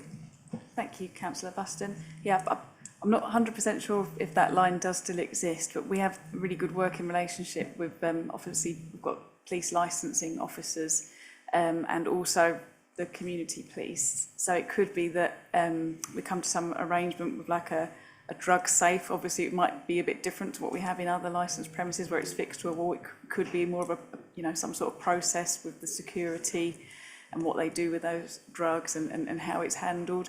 The applicant may be able to give further detail on how it's planned. All I've directed the committee's attention to is the penultimate document here, which is our draft drugs policy, and obviously we'd be more than happy to amend it in line with any local advice that we get. No doubt about it. That's very useful, Karen. Thank you very much indeed for that. What I'm looking for is the immediate flash to bang. It's the same point as I was raising. What are you going to do if the problem arises? It's the same sort of category. If there is a facility available, we want to be able to make use of it and directly address it. Thank you. Did you want to respond in the general? Specific point, I think, that the objector raised about the playing football on the pitch. Yes. As far as we know, and obviously we've obviously contracted this land, having been offered it locally, is that we actually went to the site again last night, and it is all fully locked up, secured. It's in pretty bad shape as well, so I don't know how suitable for football it currently is. And just to reassure you that all of our door staff are fully SIA trained, so I'd like to think that they would have stopped you with your fake ID after a few shots back in the day, but you'd hope. Thank you very much. Thank you very much for your submission. What I intend to do now, ladies and gentlemen, is have a 5-minute physical need break again, just to, because it's an hour and a half, and then we'll recommence again in 5 minutes.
meeting.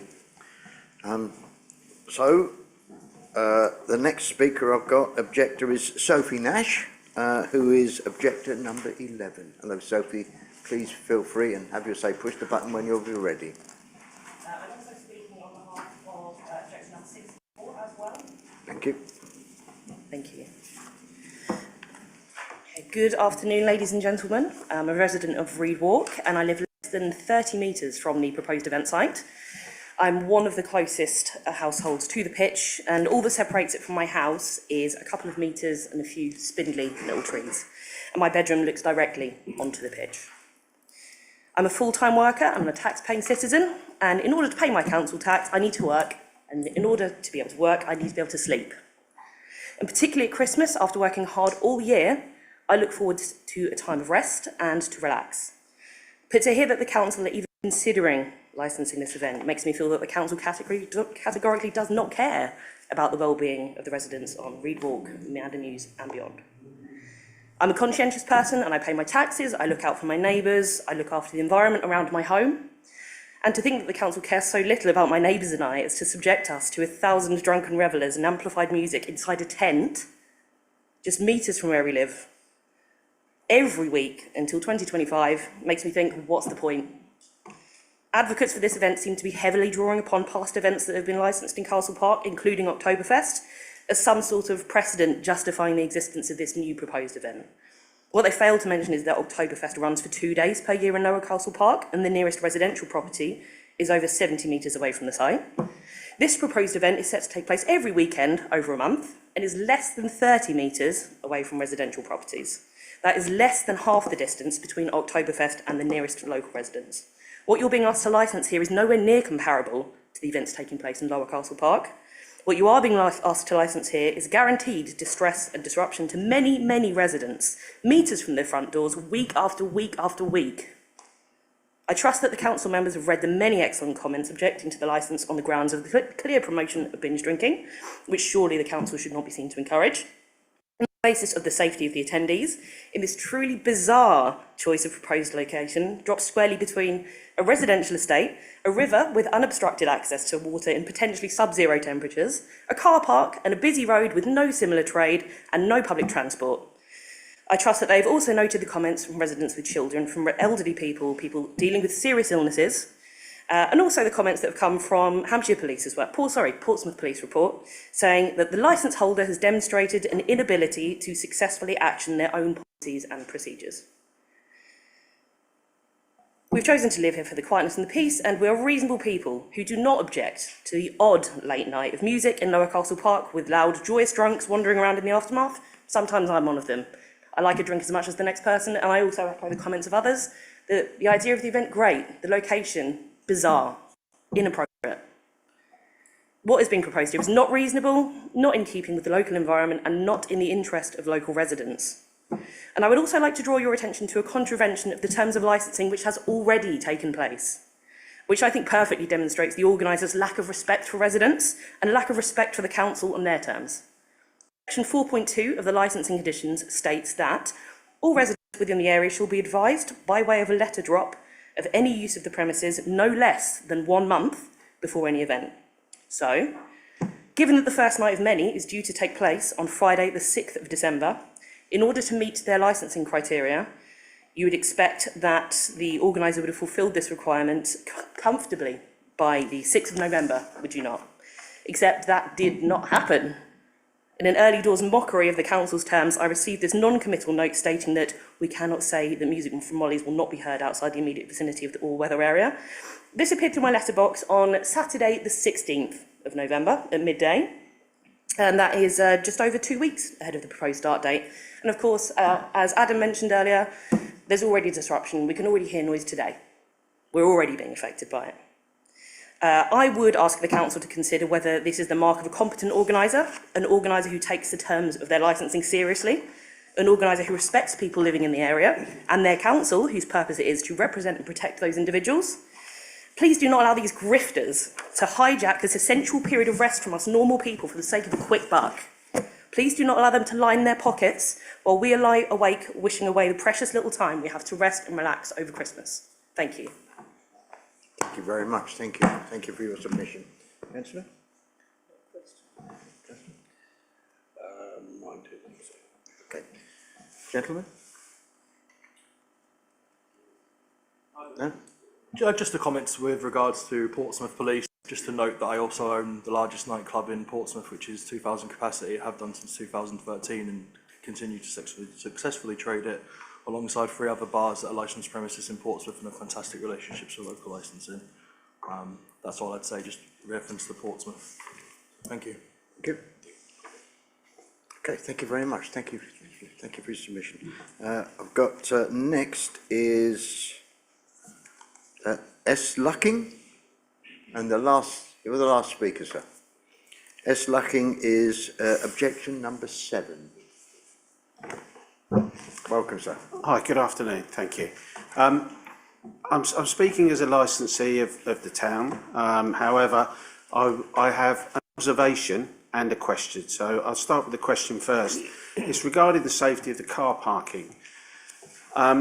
You obviously know, the gentleman that spoke earlier obviously knows Colchester quite well. Am I right in thinking that the car park you're talking about is the one down the end of Catchpole Road by the cricket club? And you think that's got a capacity of 100, do you? Do you? Well, I play cricket there, and I can tell you, after 15 or 20 cars have parked in that car park, on the hard standing, we have to have people parking up the road. If you Google Maps it now, you'll see that there's 14 cars there in the car park, the last picture taken, and it's half full, okay? I would say there's no markings there. The council can give you directives as to 1.5 metre parking spaces for cars. The lane to it is a single track. It may be 5 metres, but I can tell you, people park on the grass there, okay? When there are events on, when they play cricket, as you go down the road, people have to pull onto the grass just before the tree-lined area. Mr. Lucking, if you can address through the chair, please. Sorry, Chair, sorry. It's only because the gentleman had knowledge of Colchester, so I wanted to make sure we're talking about the same thing. Finish off your submission and I'll get a response.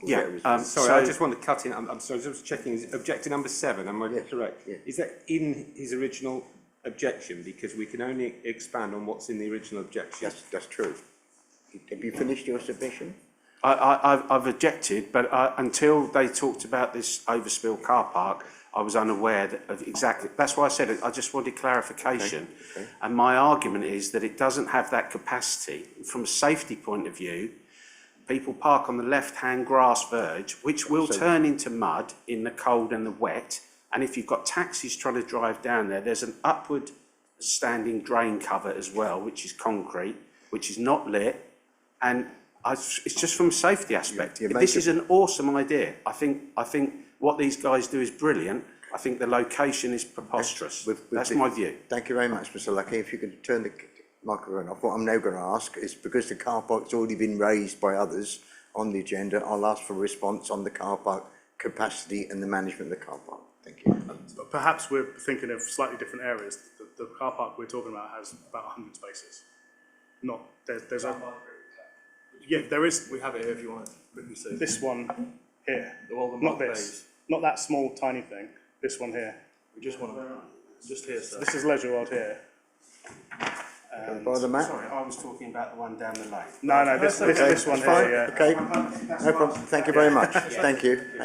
So sorry. Thank you. This.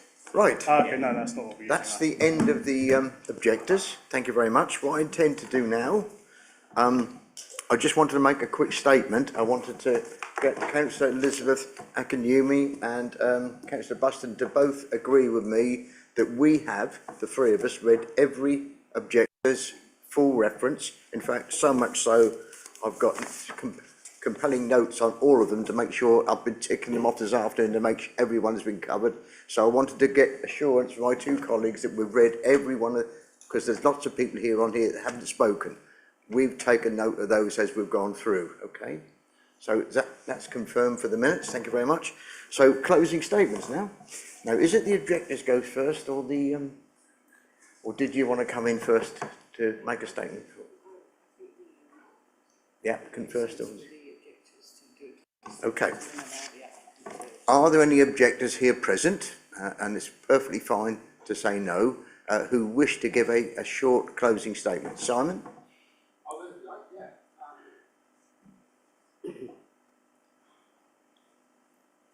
It's just a closing statement to summarise what you've already said.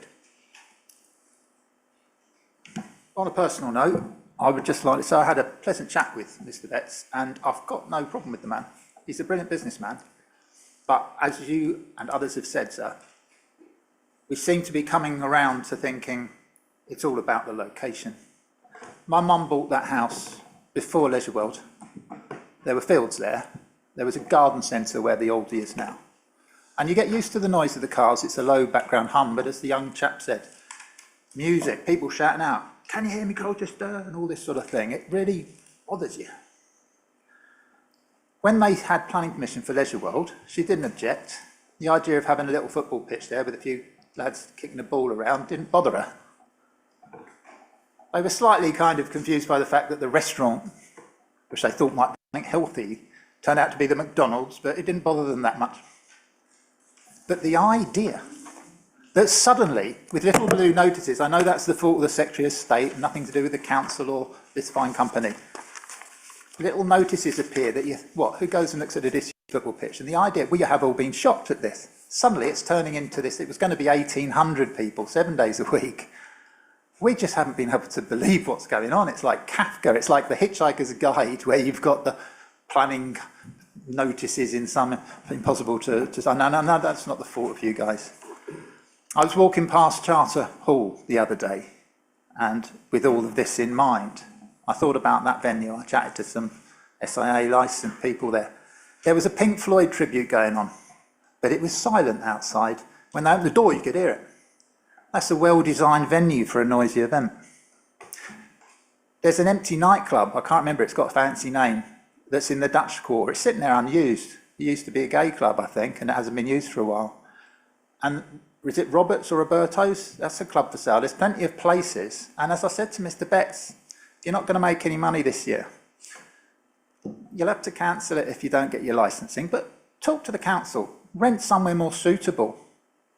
You know, it's not an absolute no. It's just, my mum bought that house without any idea. The idea that suddenly this massive thing appears, you'd imagine there'd be planning laws. And as somebody said, you'd never get planning permission for it. But it's just as bad, even if it's only every weekend for a month, because that month will seem never ending. Thank you, Mr. Chairman. Thank you very much. Any other objectors who wish to make a short closing statement? Don't redo your stuff, just final statement. Just one final comment.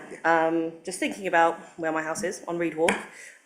If I was looking to buy a house and house is lovely, I wanted to buy it, and then someone said, "Oh yeah, but for 1 whole month every year, you probably won't be able to sleep, and you will just have a miserable time every weekend."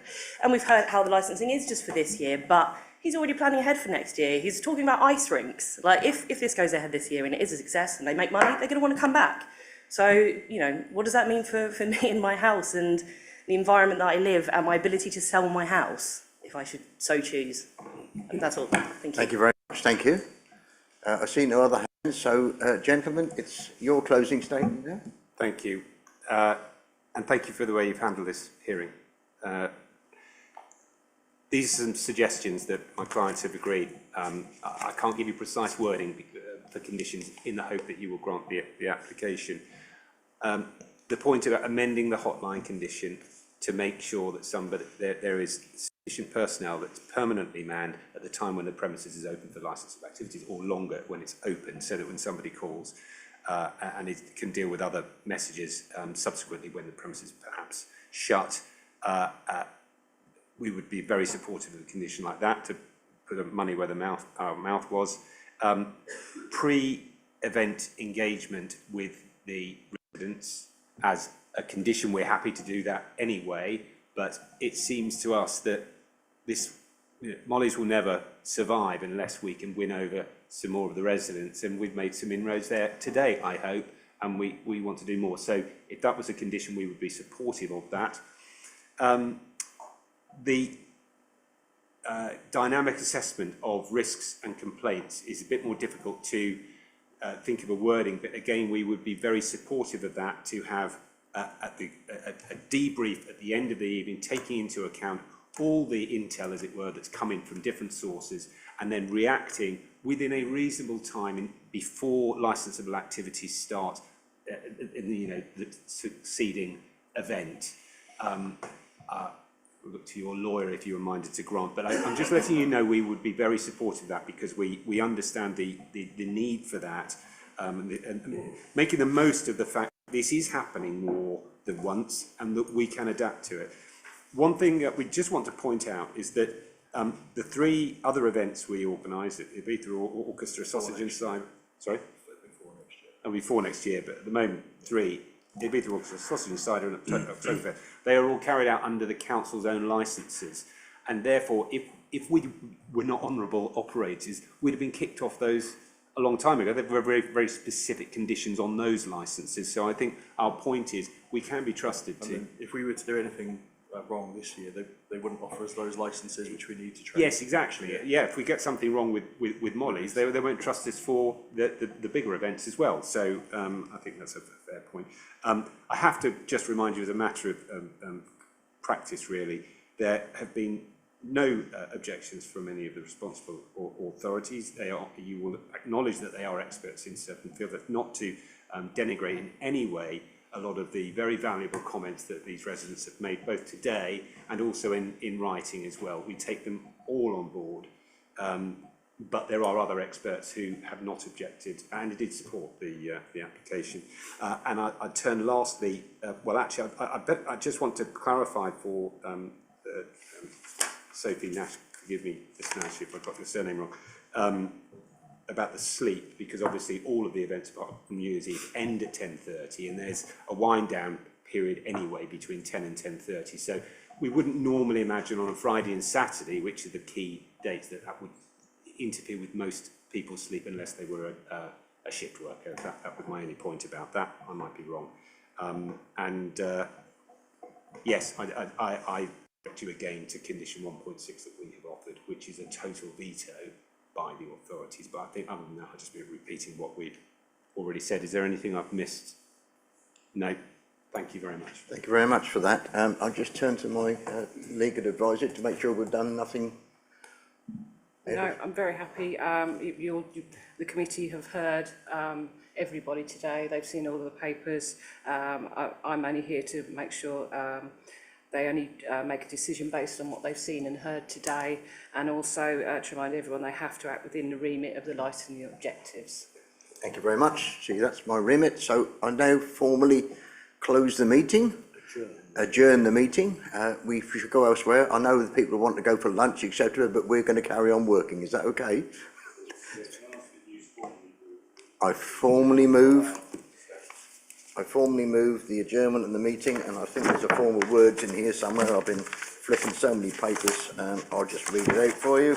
It is that, in accordance with section 100A, paragraph 4 of the Local Government Act 72, to exclude the press, the public from the meeting, so that any items containing exempt information, for example, confidential, personal, financial or legal, in part B of this agenda, can be decided. So that's formally moved. Councillors, I ask you to propose and second that and move. Thank you very much. Thank you. Meeting adjourned. Yeah, can I just say, if it becomes apparent that we're not going to be able to reach a decision or that, I'll let you know as soon as we can let you know. Okay.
Ready when you are, Richard. Yes. We're live, thank you very much. Yeah, the Licence Subcommittee, 25th of November, reconvened. This is the decision part of it. So, following careful deliberations, the Licensing Subcommittee has reached a decision to refuse the application made by Live Tour Promotions Limited, new premises licence in respect of the premises known as the all-weather area adjacent to Leisure World, Cowdray Avenue, Colchester. In reaching its decision, the subcommittee carefully considered the information which had been placed before it as part of the application, and the additional supporting information which had been provided by the applicant. The subcommittee additionally gave careful consideration to the significant number of concerns which have been raised by local residents. The subcommittee was impressed with the extension conditions which have been offered by the applicant. However, it did not consider that these conditions would be sufficient to ensure that the licensing objections would be upheld, given the specific location of the proposed premises and its proximity to a significant number of local residents, a family-orientated leisure park and a skate park. The subcommittee considered that the negative impact of the proposed premises in this specific location with the proposed number of attendees was not something which would be possible to mitigate through the proposed conditions of any further modification of the application. So therefore, the only avenue open to it was therefore to refuse the application. That will be given to you in writing. This meeting is now concluded. Thank you very much, ladies and gentlemen.